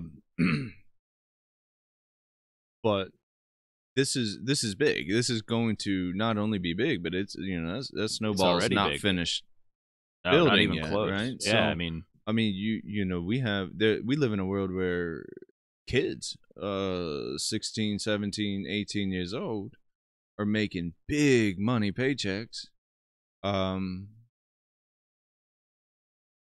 I don't know if it's genius or if it's silly, but it doesnn't really matter, because they have a Ferrari and they're 17. Well, it's there. Right? I mean, it's done. Like, it doesn't matter at the point at which something has already occurred. There's no point in like, just disputing it or you analyze it and you say, all right, this happened. We have to acknowledge the fact that this has happened, right? So you've got YouTubers out there with millions upon millions of subscribers. Just when they look at TV ratings and stuff like that, some of these YouTubers are doing better than any of the networks. Absolutely, which is just fascinating to me. Well, and what's really interesting too is TV has, I think, really gotten better too. I mean, you have all these epic I think that shows. I think that movies are dying, and so TV is stepping into the gap. I mean, look, you ask, some people what their favorite movie is, and they're like, Walking Dead was awesome. Right. Breaking Bad was awesome. Game of Thrones is awesome. ass. Right. That's what people are talking about, and I think that's gotten really cool. And I don't even watch really any of those because I just don't watch. I don't follow a lot of TV series, except Rick and Morty. Yeah, Rick and Morty. You know, I won't miss a Rick and Morty. But it really is, the competition of media and entertainment is changing tremendously. You got TV, you got, like you said, this whole thing of YouTubers, which is really just the tip of the iceberg. I mean, this hasn't even really, we don't even know the potential of this. Right. The YouTube thing, and you know what's really interesting is does it all just converge into one thing at one point? I mean, does I think it kind of has already. I think we're already getting there. I mean, cable as it stands right now. People have cable. Oh yeah, but it's so intimately tied in with their Wi-Fi, their internet. I mean, my TV, I can switch from my show to Facebook, YouTube to Netflix with a push of a button. Not quite. I'm not quite there yet. I don't. No. The smart TVs for me. I'm not a fan. Yeah.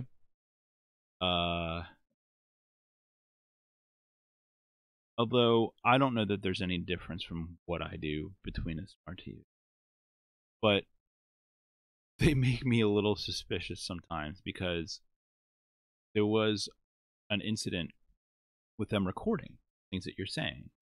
Now, I say I have a little bit of reticence towards smart TVs, and I used to, and now that I like revisit the thought of a smart TV, there's no reason why I should avoid it because I have an Alexa. Do you know what Alexa is? I do. And I've heard those stories. It answers sometimes when it hears something it thinks is its name. I heard they never stop listening. They just don't always get asked a question. Right. It never stops listening. Right. I mean, I've heard stories of, you have a conversation with your spouse in the kitchen, and then you see an advertisement. The next day, you get flooded with ads about everything you talked about. Right. And that's kind of back to our point of privacy, though, isn't it? I mean, yeah, and everything's linked. Everything. Right. I'm very conflicted with the privacy thing. I'm extremely conflicted about it. I don't think it matters that I'm conflicted about it because I think it's going to go a certain way. And I don't think it matters that anyone's concerned about it because it's too late. David Brin, one of my favorite authors, hopefully that right. David Brin wrote a book called The Transparent Society. Let me look it up real quick, maybe make sure that I get the right person. One of my favorite authors, right, wrote a book called The Transparent Society. And basically the premise is that privacy is going to go away. And it's unavoidable that the privacy is going to go. I agree with him. I think that in the end, when we get through the rough patch with the privacy thing, in the end, people who do value their privacy will have it because they'll go out of their way to make sure that they have it. And it's a lot like right now, right? We chat. There's certain things that we wouldn't want to talk about over the phone or, whatever. Because you kind of know at this point that everything you do electronically, whether you're talking on the phone or sending emails, is being recorded. Yeah, absolutely. So the United States has had this illusion of privacy for a very long time. I mean, with the Edward Snowden links, we know now that we've been recorded for years and years and years. Okay, so any illusion of privacy that anyone has at this point go away because all of your conversations and all of your emails and all that shit's being looked at. It's being looked at, whether it be by a computer or somebody. Keywords are being looking for, right? I mean, exactly. you've got automated systems that look for keywords, spoken or typed. Exactly. Right. So it's kind of pointless to lament it because it's already gone, right? I think that the people who want privacy can find it. With the encryption that's out there now, I mean, it's pretty decent, between point to point. Like if you do it the right way, you could have a fairly private conversation.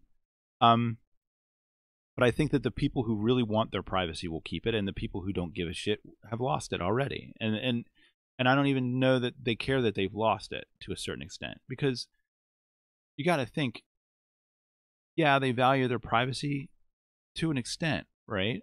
Like, if some dude at the NSA is looking at your dick pics, that's on him, man.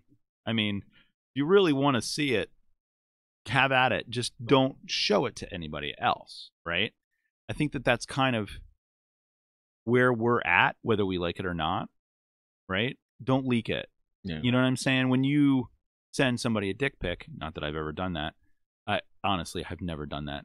But I've thought about it. I'm not into comedic photography. I am. I love it. Anything that'll make my wife giggle, I'll do it. But yeah, I mean, it's gone. It's gone. It's over. The privacy thing is over. If you really want privacy, then you need to go and find a way to get privacy. And you can get it, but you also have to have a certain level of knowledge and take some research, and it takes some doing to secure your environment. And being who I am and doing what I do, I encourage people to do that, because there are people out there who are going to, if they get a hold of the wrong information about you, it's nothing personal, but they're going to use it for their own financial gain. They're just going to. That's the way of the world. I feel like the systems are going to, I mean, I think all of this happened really fast, and there's going to be a lag between it happening and us being able to defend ourselves against it. We did have an incident last year where, 2 years ago. Silly enough, you know, I don't pay attention to the latest scam trends, but right, we were looking for a dog. We were looking for an English bulldog specifically. I grew up with one, love their demeanor. They're just as lazy as I am, and they can only exercise about 30 minutes a day before they get sick. So you just, you know, they're good for us. Right. Good fit for you guys. You know, through research, I you know, and it sounds silly repeating it now, because at the time I just didn't know, right? So I had found an ad, right?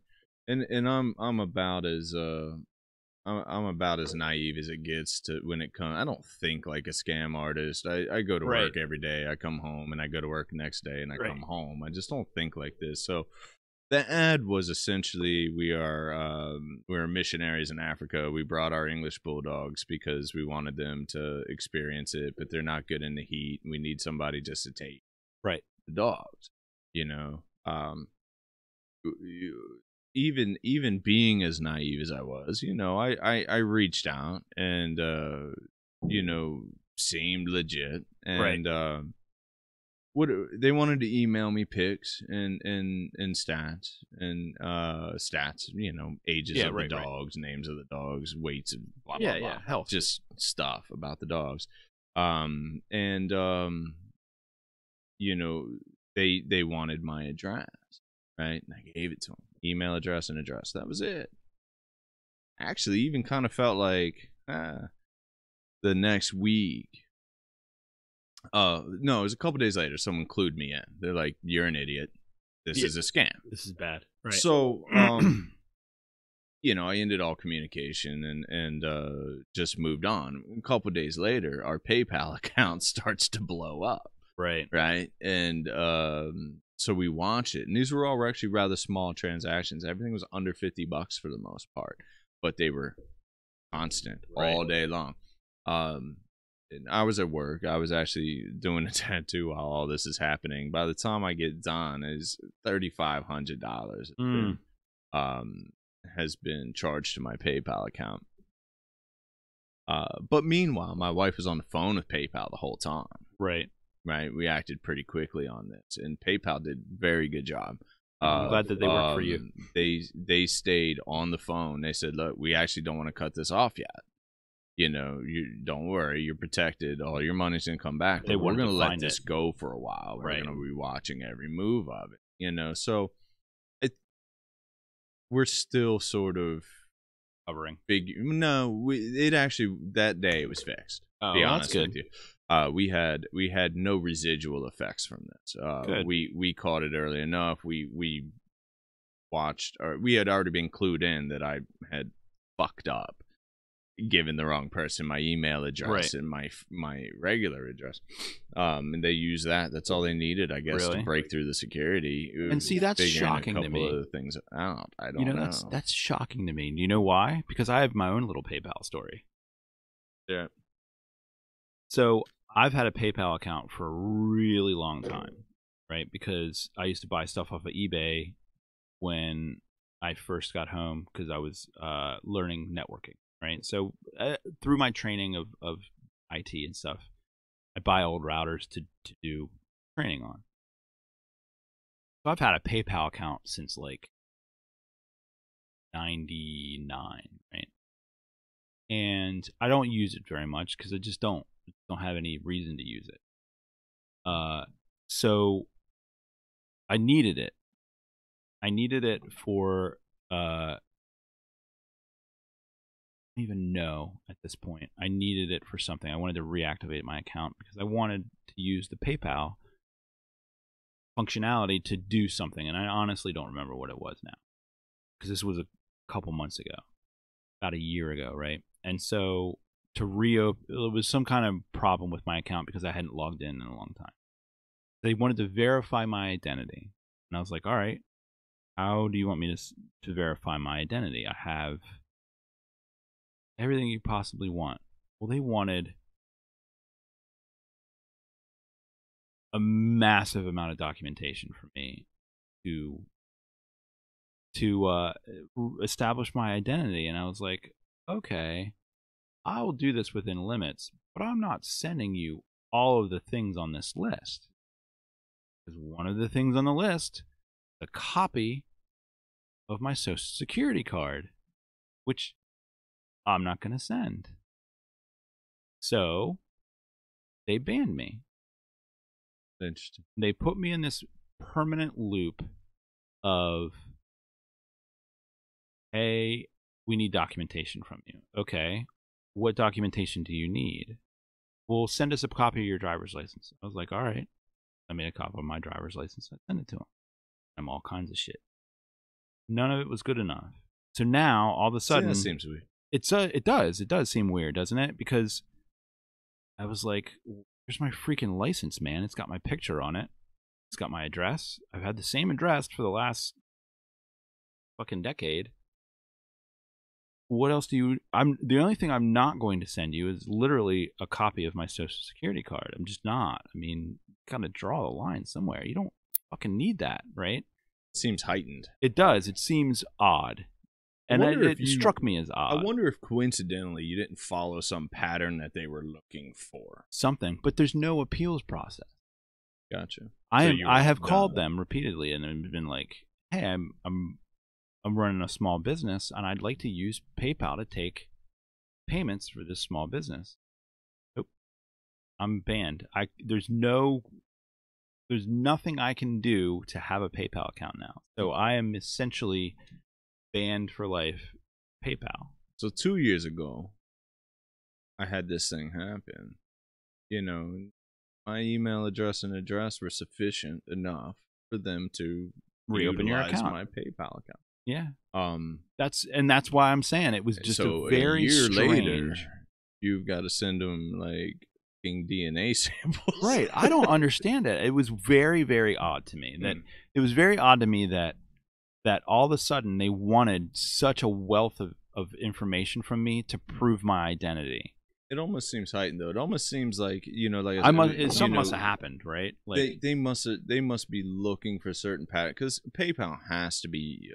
It's a great tool for honest people, but it has to be utilized a lot by scam artists, right? Absolutely. So I know for a fact that it is. It may have just been that coincidentally there was some time frame pattern or something about about what you did that red flagged them. It must have been. I don't know what I did, but I promise I am not a drug dealer, or I'm not laundering any kind of money or anything like that. But I think the systems will, at least, I don't know if they're ever going to catch up to the criminals, right? I mean, criminals are, they're always going to find a new way to do something, right? But I think with the privacy issue, I think there's difference between difference between personal privacy and corporate privacy, maybe. When you walk down the street, even in our little town of Gettysburg, there's a camera all over the place, right? That are owned typically by media outlets, local news, things like that, to catch weather. But I don't know for a fact, but I'd be pretty certain to figure those things are running facial triangulation patterns on everybody and knows exactly who's walking through and exactly when walking through. At least if that's not true, I wouldn't be shocked to find out it was true. But this stuff's happening all over the place, right? I mean, I think that's a how many ATMs do you think you walk by in a day? Right. So that's my point. There's a camera everywhere now, including in everyone's pocket, right? Yep. I know if I put up a photograph of my mother on Facebook, it knows it's my mother before I've told it it's my mother, right? Oh yeah, yeah. So because it's there all the time. Right. Everybody has a camera in their pocket. It's on every street corner, on every ATM. That's literally Big Brother, as it was told. Oh yeah, right, a long time ago, right? So this is happening. The privacy thing, the cybersecurity is really what it comes down to. I mean, what makes it so essential. Right. Is we're still in the baby stages of it. We don't know the potential of ourselves, much less the criminals, right? I mean, it's a cat and mouse game, isn't it? It's always a cat and mouse game. I mean, you got part of this is that there's always going to be this element of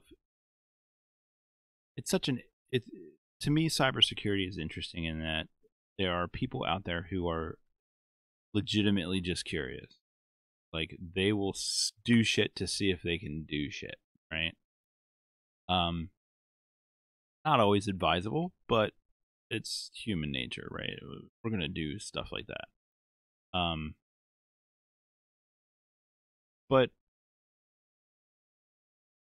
everybody's trying to make a buck somehow, right? And these are the people who are trying to make a buck by exploiting, weaknesses in whatever system they can find, right? And there's always going to be somebody trying to game whatever system exists. So to think that, that cybersecurity, it's not whether you're going to get a breach, it's when. Because there's a human element to this always. The easiest way around most of the things that protect us online are the people, right? Social engineering is the huge part of all of this, of cybersecurity and of the exploits that go on. Have you ever watched the show Mr. Robot? Yeah. That is probably about as close as you're going to get. Good show, by the way. Yeah, it's a great show. I watched it because it's, it's up your alley. It's up my alley. But I was surprised at how kind of you're not going to be able to depict that on screen. Okay, you're not going to be able to depict a hack on screen in any kind of entertaining way because it is extremely boring. It is a dude sitting in front of a computer typing, sometimes for hours, like sometimes typing, like most of the time just watching, right? Or like analyzing logs. That's not fun to watch on TV. I mean, there's no way to make that fun to watch. I mean, right, and they just bang it out, right? Right, and they go on. They've taken down the government. But I think that the most interesting part of that show was the way that they highlighted the social engineering part of it, because that's a huge part of getting access to any of these systems is the social part of it, right? How many times has someone clicked on an email, right? Clicked on a link in an email and remember the whole I love you virus thing where the email would come in and it says I love you and it says this link and you can click on the link and then you're fucked. Phishing is what it is, and it is it is without a doubt one of the most surefire ways to compromise the system, to send an email and just have somebody click on a compromised link. Right. I mean, it happens. In the cybersecurity profession, they do it on purpose, right? They send out emails on purpose within the internal security guys send these emails out on purpose to the employees to get them kind of vaccinated against a real attack. You know, once you clicked on that link a couple times and have gotten the slap on the hand and say, hey, look, no, don't click on that. Eventually the people learn. Well, and the system grows. I mean, it gets stronger with the attacks, with the fake attacks, with the... Yep. I learned when I did the bulldog thing. I got smarter. Right. It's just going to take some time for everybody to catch up with the shit that we have. Our technology is moving much faster than our culture. But we see this. I think we see this a lot. I constantly reference defense attorneys, right? Mm-hmm. Defense attorneys are just, sure, they make their money, but they get harassed a lot. How could you represent that person? Right. That person's guilty. How? The defense attorney is the most important part of our judicial system, though. Right. Because it makes sure that everybody gets a fair shot regardless. And it makes sure that our prosecutors are on fucking point, that our system is working properly. It's kind of the same. I mean, these things are going to continue. Hopefully the system gets smarter, and the system meaning all of it, including us, right? To not click the link. I mean, these things, cybersecurity is going to always be there. It's going to always exist. Privacy. I think that's it. If I move into a cabin in the woods right now, I'm just going to be in the woods while everyone fucks with my shit because it's out basically. there. Yeah, it's already out there. Right? Yeah. It's been out there. It's a tough thing to deal with or predict, right? I mean, who knows where we're going. Yeah. I think that probably going to get me in trouble, but I'm going to say it anyway. Part of the problem is that there are older people in charge of certain things they shouldn't be in. And I'm not trying to be an asshole, but you can't never have sent an email and make intelligent decisions about how technology is used. And I guarantee you that there is more than one senator or more than one congressperson who has no idea how any of the fucking electronic devices that they carry around in their pockets or in their briefcase or whatever they put them in works. Absolutely. Or how to properly use it, or how to properly acknowledge the communications that come in on it. Or how to use it discreetly, if nothing else. Right. If there is such a thing. But I think that there needs to be... I think that some of these people who don't understand the things that are happening in this world right now need to step aside. They need to retire and enjoy some time to themselves, that they're not like literally deciding the fate of the world when they don't understand the world that they live in. It makes me sound...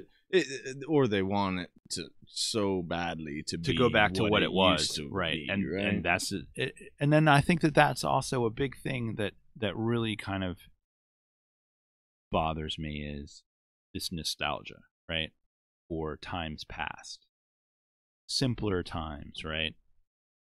Yeah, they were simpler. They were much simpler. Lots of people died. Lots more people died. Mm-hmm. In those simpler times, and this kind of rosy glassed idea that we're going to go back is not going to happen, because nobody really wants to go back. But I also think it's a generation. It's like a generational mandate that at some point you talk about all the young whippersnappers and the things they're doing. Right, but they also talked about it. But they also talked about it from their front porch while they were, right, enjoying their information retirement. has changed. Right. How we talk about things have changed. But look, I've heard people my age, and I'm 36, already talking about how different the young kids are. I mean, we all, you know what I mean. This is a thing that it's a always huge exists, shift, right? It's a huge shift. So you're not gonna get some of the real old guys out of the system, right? That's not gonna happen. So no, it's not. Right. And I'm not unrealistic about that, but it's gonna happen naturally. It's just maybe what we're talking about is the delay, right? Because now these things are happening. Oh yeah, there's no doubt about it. In 30 years, we're gonna have people in a position that sort of know about the things happening now, and right. maybe that delay is gonna hurt us. It is. It's hurting us right now. I mean, it really is. Some of the things that the older generation keeps shoving down everybody's throats are really harmful to our progress forward, right? This idea that I've had discussions with people, and I haven't gone too far into the whole end of work thing with the people that I have these discussions with, primarily because they just aren't going to understand it. No, and it's an odd concept, especially for the older generation. It is. I mean, but it's an these odd concept for us. Even it's just the writing may be on the wall for it. I mean, yeah, it's gonna happen. It's one of those things where when something becomes an inevitability, you have to acknowledge it and just kind of you either have to embrace it, or you're going to get run over. No, we also live in a world where if you acknowledge it too early, you're a wackadoo. Oh yeah, oh absolutely. I'm complete wackadoo. Like I've talked about on the wall to some people. Right. I posted something on my Facebook about a week ago or something that all of a sudden blew up, and I didn't even realize it was blowing up or whatever. In this big discussion on my Facebook page about the nanomachines that were killing cancer, right? And it turned into a big thing, and I was watching people discuss it, but I haven't been able to spend enough time on it to be actually involved in the conversation. What was the consensus, though?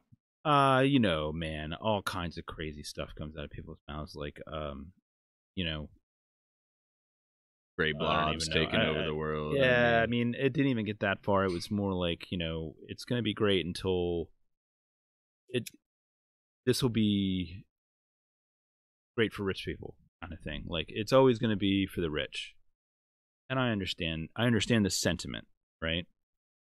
That's not the reality. The reality is that back in the 1940s and 50s, TVs were for the rich. And now we got about fucking 70 square feet of TVs in our everybody's house. So a good virtual reality system right now is going to cost you $1,000, and that's without the computer, right? Yeah, like to start, we'll be jacking that shit in about 4 years. We'll be jacking it. It happens. I mean, with the TV's probably the best, most recent example, because we just we went from having one per family if you were lucky, right, to having wall-to-wall 3 up in the attic that probably work, right. We just don't even know because we bought bigger ones. Yeah, I don't know, man. It's one of those things where, okay, so to kind of get back to having a discussion about the end of work with people, and I was trying to understand their point of view, but at the same time explain to them, look, some of these things are going to be automated. It has already happened, and it's going to continue to happen. I mean, you look at United Auto Workers Union and how all that shit went down, and now you have robotic factories. I mean, there's a lot of welders out of work because they don't work for Ford, they work for the UAW, right? Well, UAW has you in a job banks because you're a welder, and we don't need welders anymore in that particular spot. But yet they're going to sit in the job bank for years and just sit there and wait for a job to come. It's not coming, man. It's just not fucking coming. It's not going to happen. You need to find something else to do. And so the same thing's going to happen with other industries. Maybe not as quickly and as drastically as that did, but it's coming. Like, how long do you think it's going to be before we have kiosks in McDonald's? Oh, sure, automated. Right. I mean, I agree with you, and I think all of that is going to continue to happen. I also think that's what almost is going. This industrial revolution that's been happening. Right. I think at some point it's going to shift especially for the welders of the world who've been in the job bank for years expecting a new job. It really is going to shift to sort of this artisan revolution, and a lot of these guys are going to go, all right, so I'm going to build my own cars or my own motorcycles out of my garage, or I'm going to make metal sculptures and this, because I'm still a welder at heart, right? And there's no place for me in these factories anymore. So I think I've talked about the artisan revolution, the artist revolution that could happen in the future when there is less work. Right, as we sort of, and I picture this sort of steampunk sort of aristocrat sort of society where everyone is sort of an artist, and it actually sounds terrible, but it's not gonna, right. It could go in a really bad hipster direction, or it could go in a really cool But I think you're gonna see this slowly take. I mean, as we are moving out of that age of factories and coal miners, but and this, I mean, there's still humans that still got to do something. When you look at human history, this is a blip. This whole idea that you go to work and come home thing is a blip. I gotta go for a minute. I didn't shit my pants again, I promise. Good. But if we don't take a break for 2 seconds, I'm gonna piss myself. All right. Well, so carry me for a minute, and I'll be right back. Can you do that?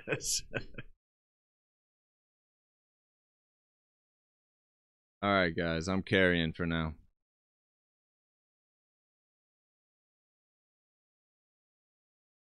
So watching Irma in its progress. I hope my family's okay. I do want to reach out to everyone in South Florida who may not even be fully aware of the extent of their damage at this point. I know some of you got really beat up today and last night, and our hearts are with you, and certainly with the victims of Harvey, and it's been a really rough month for a lot of people in this country.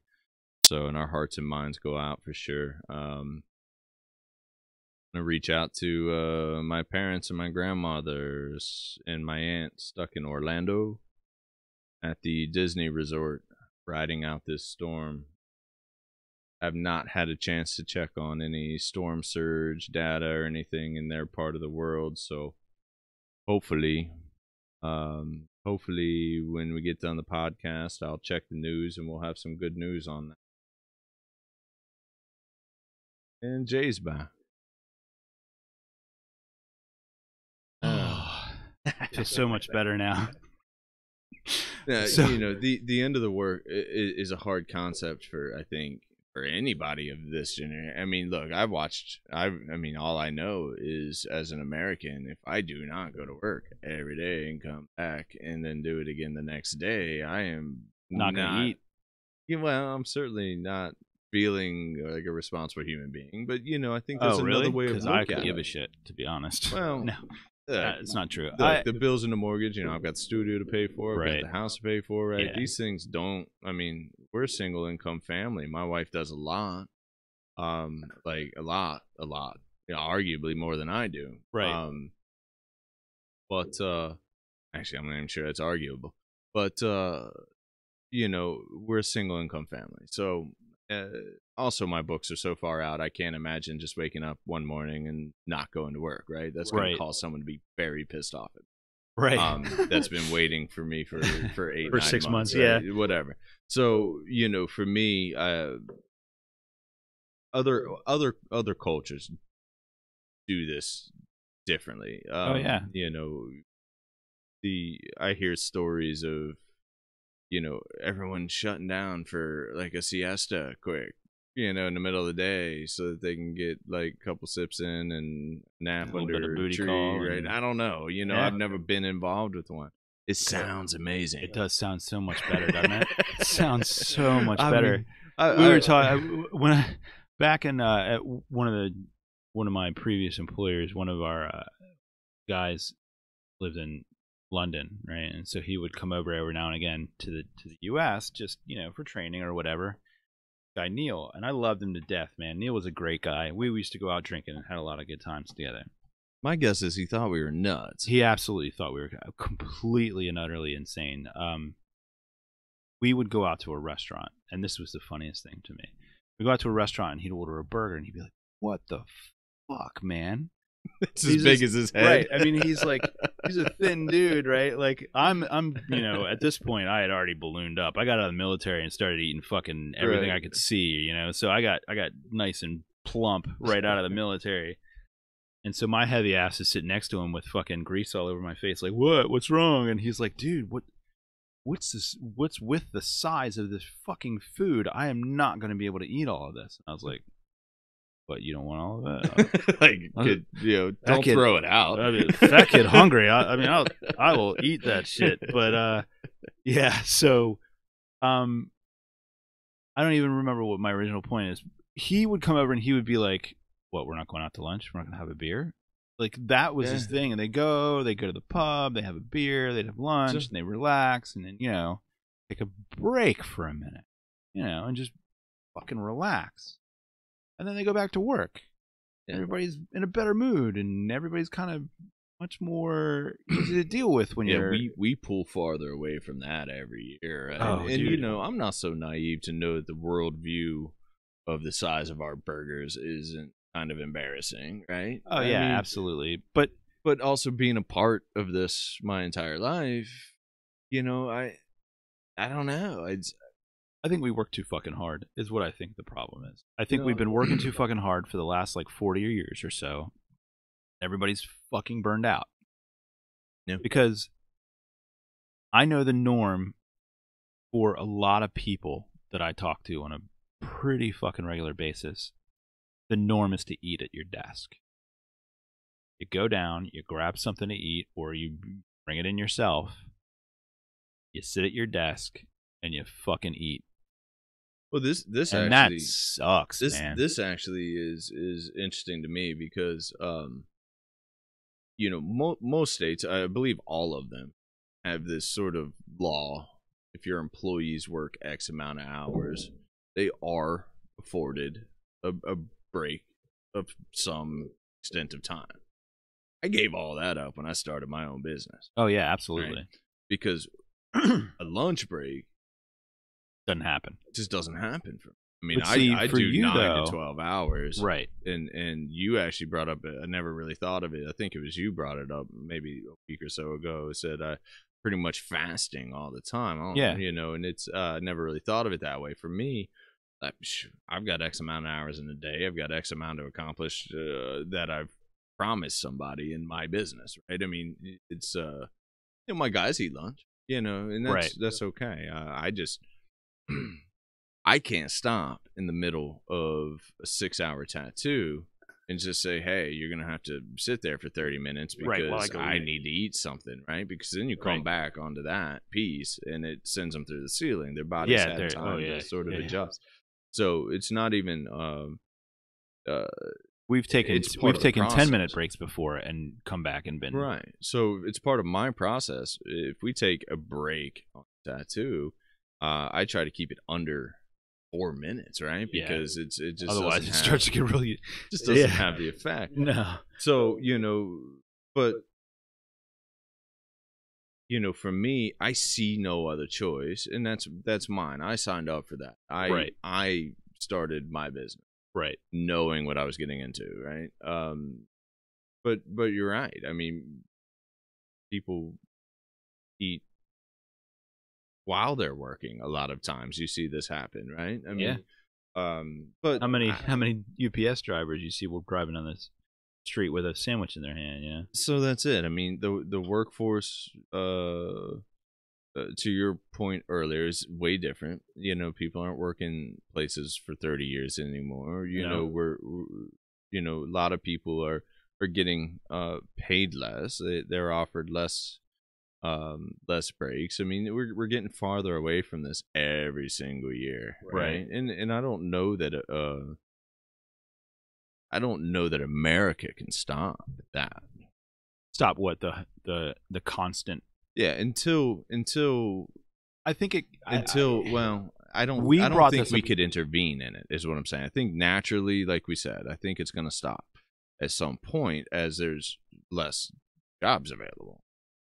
We're going to have a systematic change in the way we live. Yeah, we are, definitely. And then at that point, it's going to be a new thing. But until then, I just think this gets worse. I think people get paid less, more hours, less breaks. Well, why do you think none of what we were talking before about the millennials, right? And they are changing the face of work to a certain extent too, because they're not content to go sit in a cube farm for their whole entire life. I mean, they're just not. And they're doing it in spite of the backlash because, look, they get called lazy. Well, and here's the thing, right? So what sucks is, and I don't blame them for this in any way, shape, or form, but my parents had expectations of what I was going to do. I did not meet those expectations, obviously, but they wanted me to be a lawyer. Like, I was gonna be in school until my fucking eyeballs fell out, which just didn't happen. Professional student. Yeah, man, it was not gonna happen. Like, I don't do well in a classroom environment. Not a good place for me. Not to sound arrogant, but I'll sit in a class and get bored fast, and maybe that's my ADD speaking or whatever you want to call it. But it doesn't take me long to get it. And so when other people, like, I've gotten it and a couple other people have gotten it and we're ready to move on. But there's always a portion of the class that hasn't.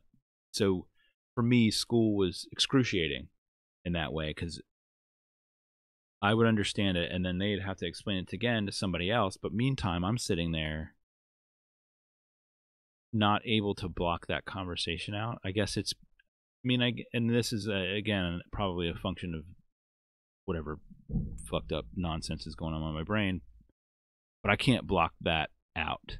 I have to listen. Like, I can't not hear it. So to have the same thing drilled in my head over and over and over again in a classroom for 8 hours a day was like fucking torture for me.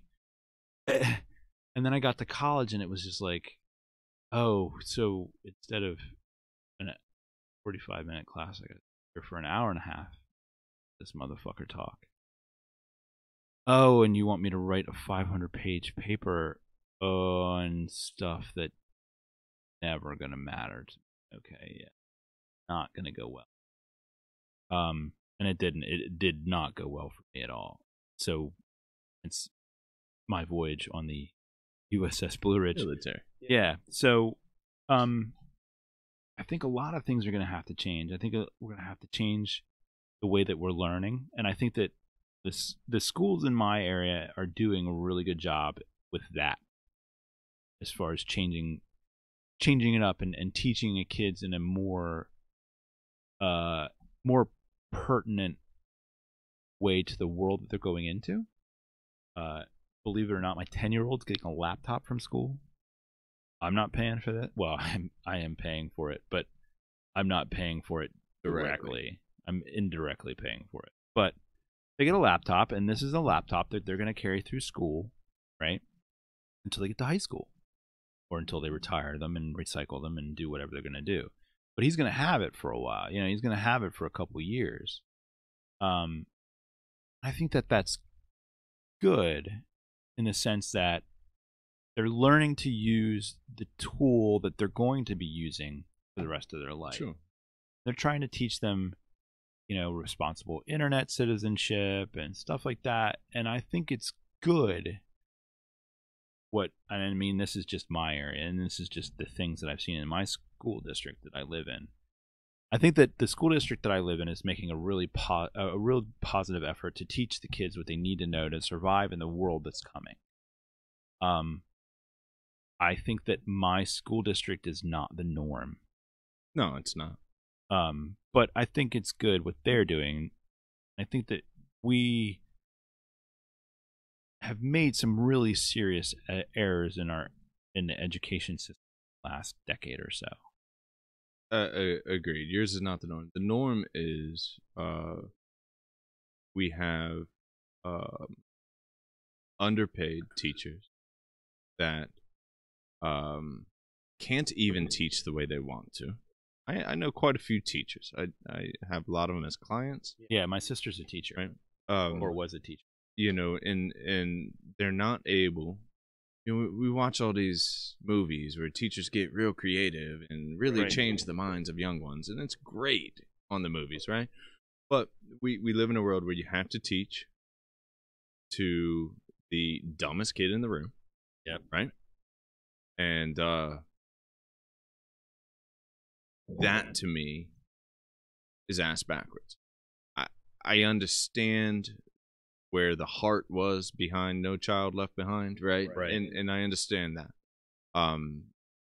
But there are certainly way better ways to do it. I mean, we rank pretty low in the world on education at this point. It's actually really embarrassing. It's pretty dismal, yeah. And you know, the sad thing is the effects of that don't really show up for a few decades. They're starting to show up right now. So we live in this world where we teach to the dumbest kid in the room. The rest of the kids are, at least the other end of that spectrum, are bored. You know, there are programs, I know, advanced education programs and early graduation. So I'm not saying no one's doing anything about this. I'm saying in your typical classroom, you're teaching to the dumbest kid.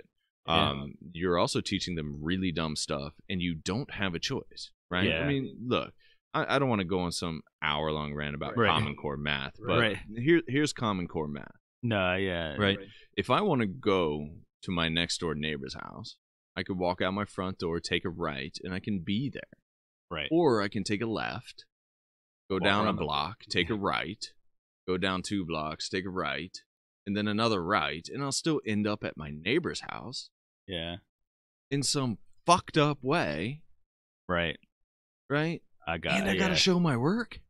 Yeah. I mean, we're not teaching the right things. I'm sorry. We're not. There are here in Pennsylvania, I know you know about it, the Hershey Milton School, right? Yeah. Now, this school has a long history.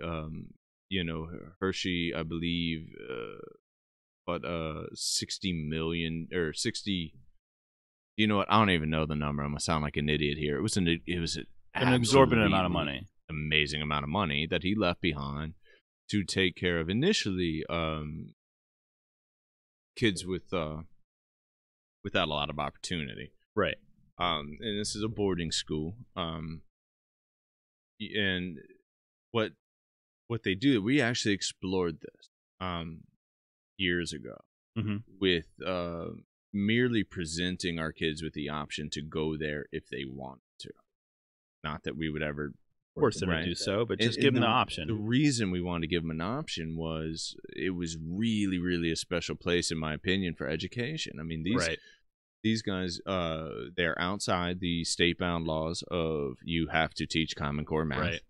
They did not have to abide by that. So they taught like normal fucking 2 + 2 = 4 math, which I liked. Right. But there's also classes every day for automotive repair at their age, or whatever they wanted to be into. Right? VOTAC, man, what happened to the fucking VOTAC? This is where we need to be. It really is. We need to have we don't teach civics anymore, so we don't teach. We talked about this. We don't teach how to be a responsible citizen. Nope. We don't teach even, again, repeating here, how our government works. Right.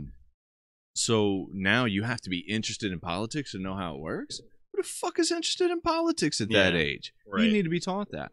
Yeah. Math needs to be math, right? Because math is pretty absolute, right? I mean, you can twist it around as much as you want and teach it in some fucked up way if you want to. It's still math. But it's math. It's math. 5 plus 5 will always equal 10. And the education can be targeted. It can be targeted better. Right. And I will, I'm a tattoo artist.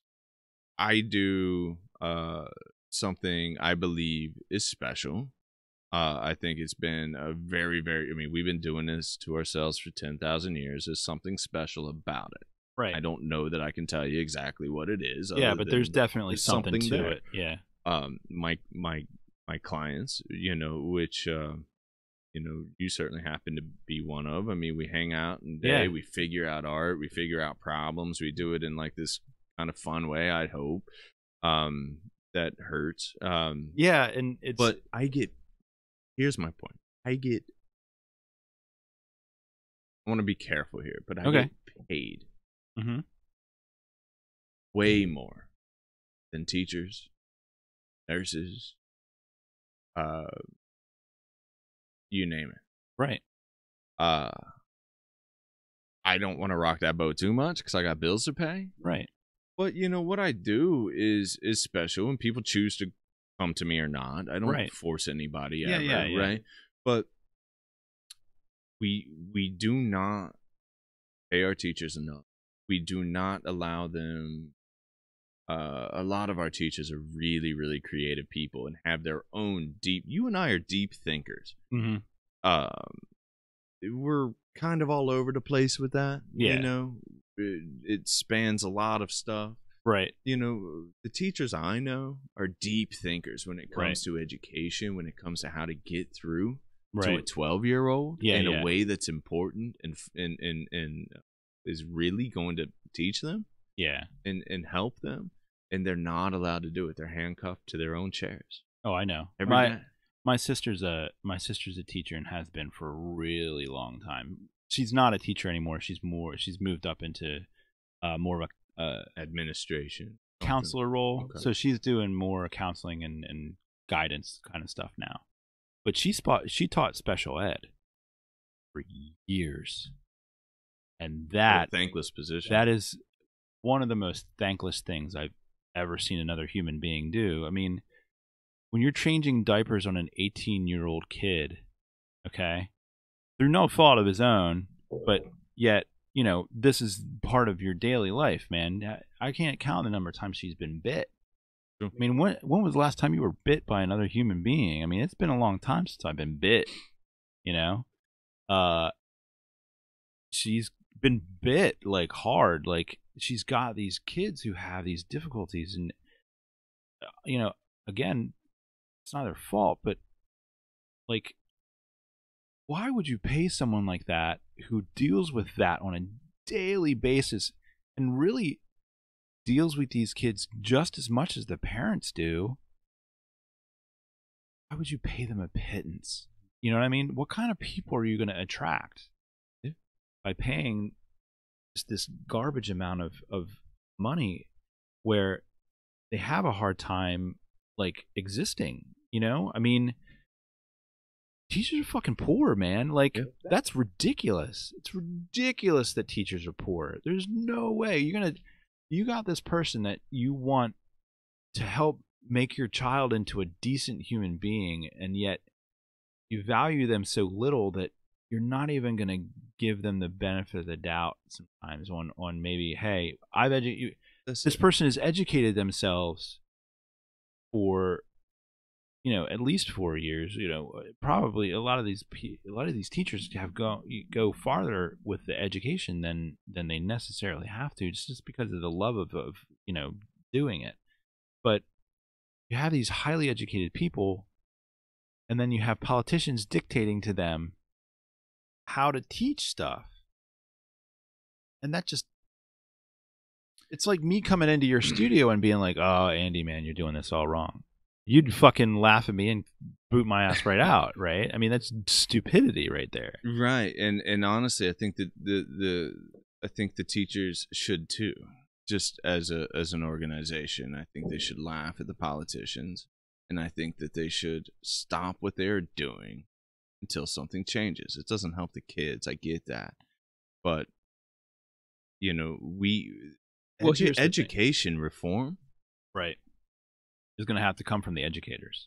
Well, right, but when was the last time you heard any of the politicians talk about it, right? I mean, look, we got big about issues. Education reform. I mean, it comes up in a debate during campaigns. That's what, and it's not a really hot topic issue, man. No, it's not. And to me, that is ass backwards. We worry so much about unemployed jobs, right? Jobs. It's all you've heard for the last 7. Yeah. Jobs. Well, because unemployment is ridiculous. Jobs, right? So unemployment is ridiculous. There is an attack at the source kind of a thing with me. Not that you're a root cause guy. Let's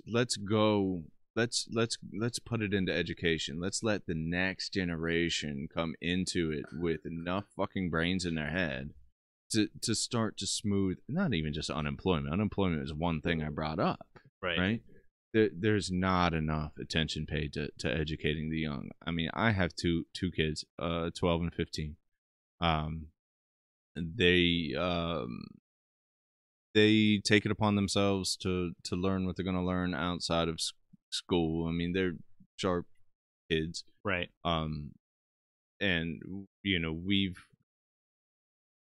done our best as parents, and they're pretty cool kids. You can hang out and talk with them. They're not socially adept, and they're also interested in their own things, and they attack it their own way. And but I want to say it's been no help from the school district that they're cool kids, right?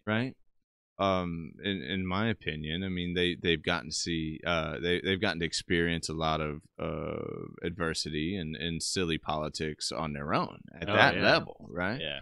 I mean, that's what they've learned from it, is that what they've learned is it's not fair. No one ever says it's going to be fair. You're going to have asshole authority figures above you that hate your guts because of the way you look. They've learned these hard lessons of life, which are good to learn, but they didn't learn math. Right. They figured math out on their own, but they didn't learn it. But it's almost more important for them to learn the social aspect to me, right? So I had the discussion a long time ago, with my wife about private school, public school, and homeschool, and even homeschooling. Because we went to the Montessori school in Gettysburg to check it out. It's not something we ended up doing, simply because it's just not something the kids wanted to do. They went to the school and they checked it out and they looked around and they just didn't click with them. I liked it because of the format, and I think it would have worked if I had had the benefit of that when I was young. I think I would have probably enjoyed it a lot more. If I'm not wrong, they don't teach. Well, they kind of let math. No, right? They do normal 2 + 2 stuff. I don't know that we would call Montessori normal. It's a different approach to education. I like the approach. It really depends on the school. Some of the Montessori schools can get real kind of weird. It's really for younger kids too, right? There's not a lot of these things happening. Right? No, this is younger. This is young. I think they went up through 6th. But it's kind of exploratory more than anything else, where you're kind of directive on your own. You're given a lot more. I think the thing that I liked about it most was the sense of personal responsibility, right? You're responsible for getting your task done. However you want to get it done, get it done. You need to get your tasks done. Looser structure. Much looser structure. You're kind of self-directed to a certain extent. And I think that that's very helpful for some kids. I think that some kids can thrive in that environment of self-direction, and I think that others just are not going to be successful with it. Just the way people are fucking different, and different things work for different people, which, you know, comes back to one of my problems with the educational system that we have. You know, everybody learns differently. Boys learn differently than girls. Anybody who says that they don't is ignoring science. You can ignore science all you want about. Sure, and you're not saying one's and better than the other. No, it's saying it's different. No, and I'm not even saying that it's all about being male or female. I'm saying that each individual human being is a unique thing, and they see the world in a unique way. Everyone is truly unique, and whatever you want to say about that, you can say about it. But down to the genetic level, everybody is unique. And everybody has their own unique perspective on life. There can be similarities, but they're not going to be identical. The way people learn is also not going to be identical, because they're not going to see the world in the same light. So I think that the biggest task, and I think the biggest thing for education be to get the kids in the environment where they learn best. Targeted education. And to learn and to, I think we need to listen to our kids about what they need to learn and what they want to learn. And I think some places probably do a pretty good job of that, but I think it's a hard thing, and I don't think humans like doing hard things. So let's go back to a couple episodes ago. We talked about the virtual reality potential for education. Maybe that's where we go, right? Maybe now that we're not going to a brick and mortar building, we can pick and choose our education system. But what are we educating for? That's the next question, right? So if you don't have a brick and mortar to go to anymore, and there's no accountants anymore, because you're accounting lose the social aspect, meaning the social. I'm pretty sure I look like a kid that used to pick on my principal when he was in 8th grade, so now he hates me. Right. You know, we miss out on all of that to a degree. I mean, maybe not. Maybe we talked about when humans are humans in an environment, whether it's through a headset or not, humans are humans. We still get a sense of that. But targeted education. My son right now does a blended program. Yeah. My oldest, right? So he goes to school until about 10 a.m. For about 3 hours. Yeah. And then he comes home and he has the rest of it on cyber. Okay. Which was something we didn't even know existed 2 years ago. Right. And it really has done wonders for him. Because he can move at his own pace. And his grades have been much, much, much better. Right. He's a very smart kid, but you know, normal, to your point earlier, he just classroom didn't work for him, and it was not helping him. No. So we were able to, in a way, unknowingly, target how he learned, and it has done a world of difference for him. Yeah. I'm not sure that my youngest would benefit from the same program, right? Because they're two totally different individuals. So, I mean, for us recently, we've been able to play with targeting a bit, and it has produced positive results. I just wonder if that expands. I mean, I'm not sure. It's not going to happen in the next couple years, but it could be 30 years from now. No more schools, right? Everyone's putting on their headset, and they're going to their courses that they have to take so that they learn the things that society wants them to know. But see, then they can also go learn how other stuff to be an engineer at a very young age, at least get into that very sort of entry-level stuff and start targeting their life. I mean, it's hard for someone that age to know what they want to do. So then, you know. So let's just play it out a little bit farther, right? So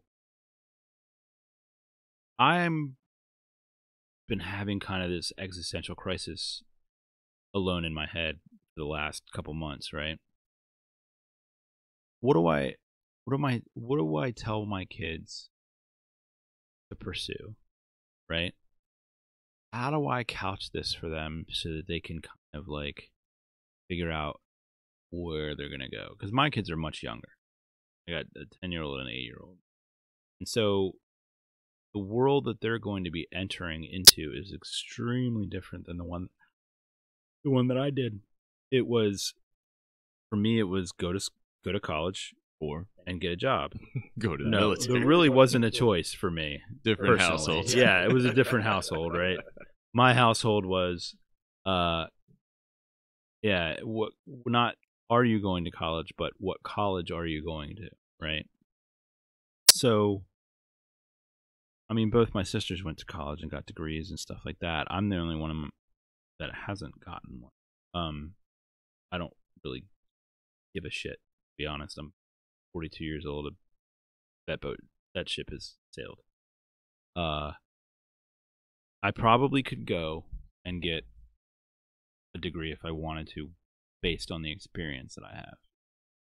Who knows how that would work out? Again, it might happen, it might not. But what do I tell them to study for? What do I tell? Math, okay. Well, what did our teachers say to us? You're not gonna have a calculator in your pocket 24 hours a day, and now I have a calculator in my pocket 24 hours a day. But it's not just a calculator; it is a thing that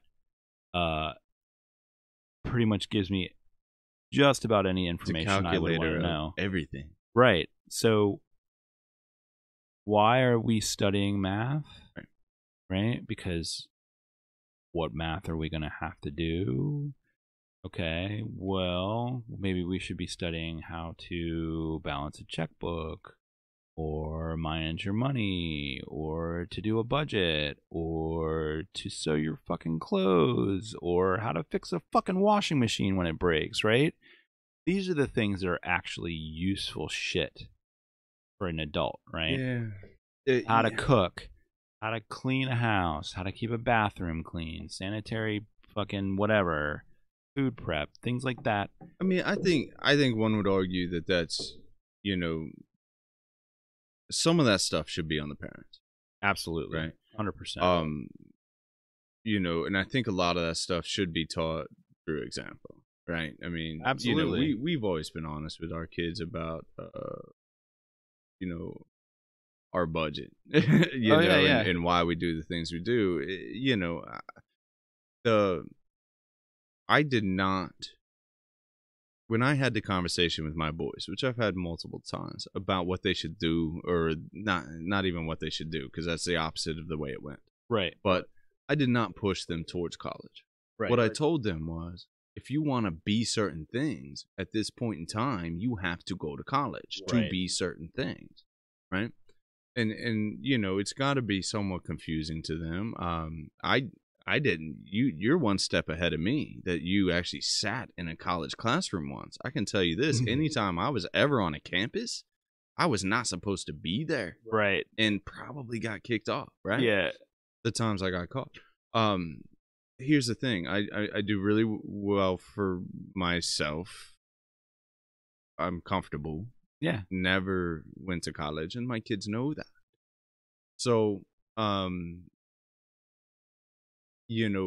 there's also sort of a world shift, maybe not a world shift, but an American shift in whether college is important or not. I mean, we had this phenomenon 4 or 5 years ago. I don't remember how long it was, where all the tech companies were offering money to kids to not go to college and to start a tech startup. Right. Yeah.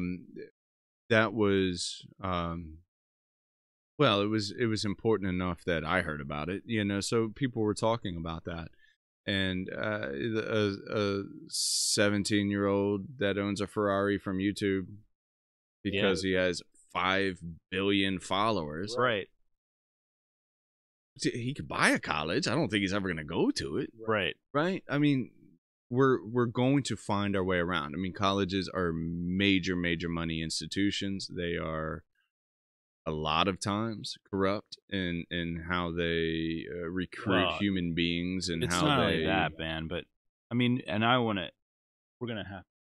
It's getting late. Yeah, it's getting late, so we might have to get on this next time about the colleges. But there is some.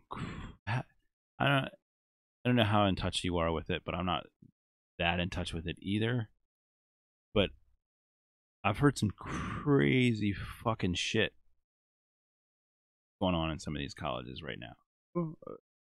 So why don't we kind of like all right, peter off there? So and then we'll real revisit. quick, one final point. Sure, absolutely. The loss of privacy is not always a bad thing. Oh no, you want to do this for a little while? Because yeah. Colleges, a lot of these institutions have existed for hundreds of years. Yeah. Gettysburg College was 17 something, right? Doesn't even matter, right? These institutions have operated under a veil for a very long time. Yeah, there is some really crazy shit going on. So all of a sudden, that veil's starting to be lifted.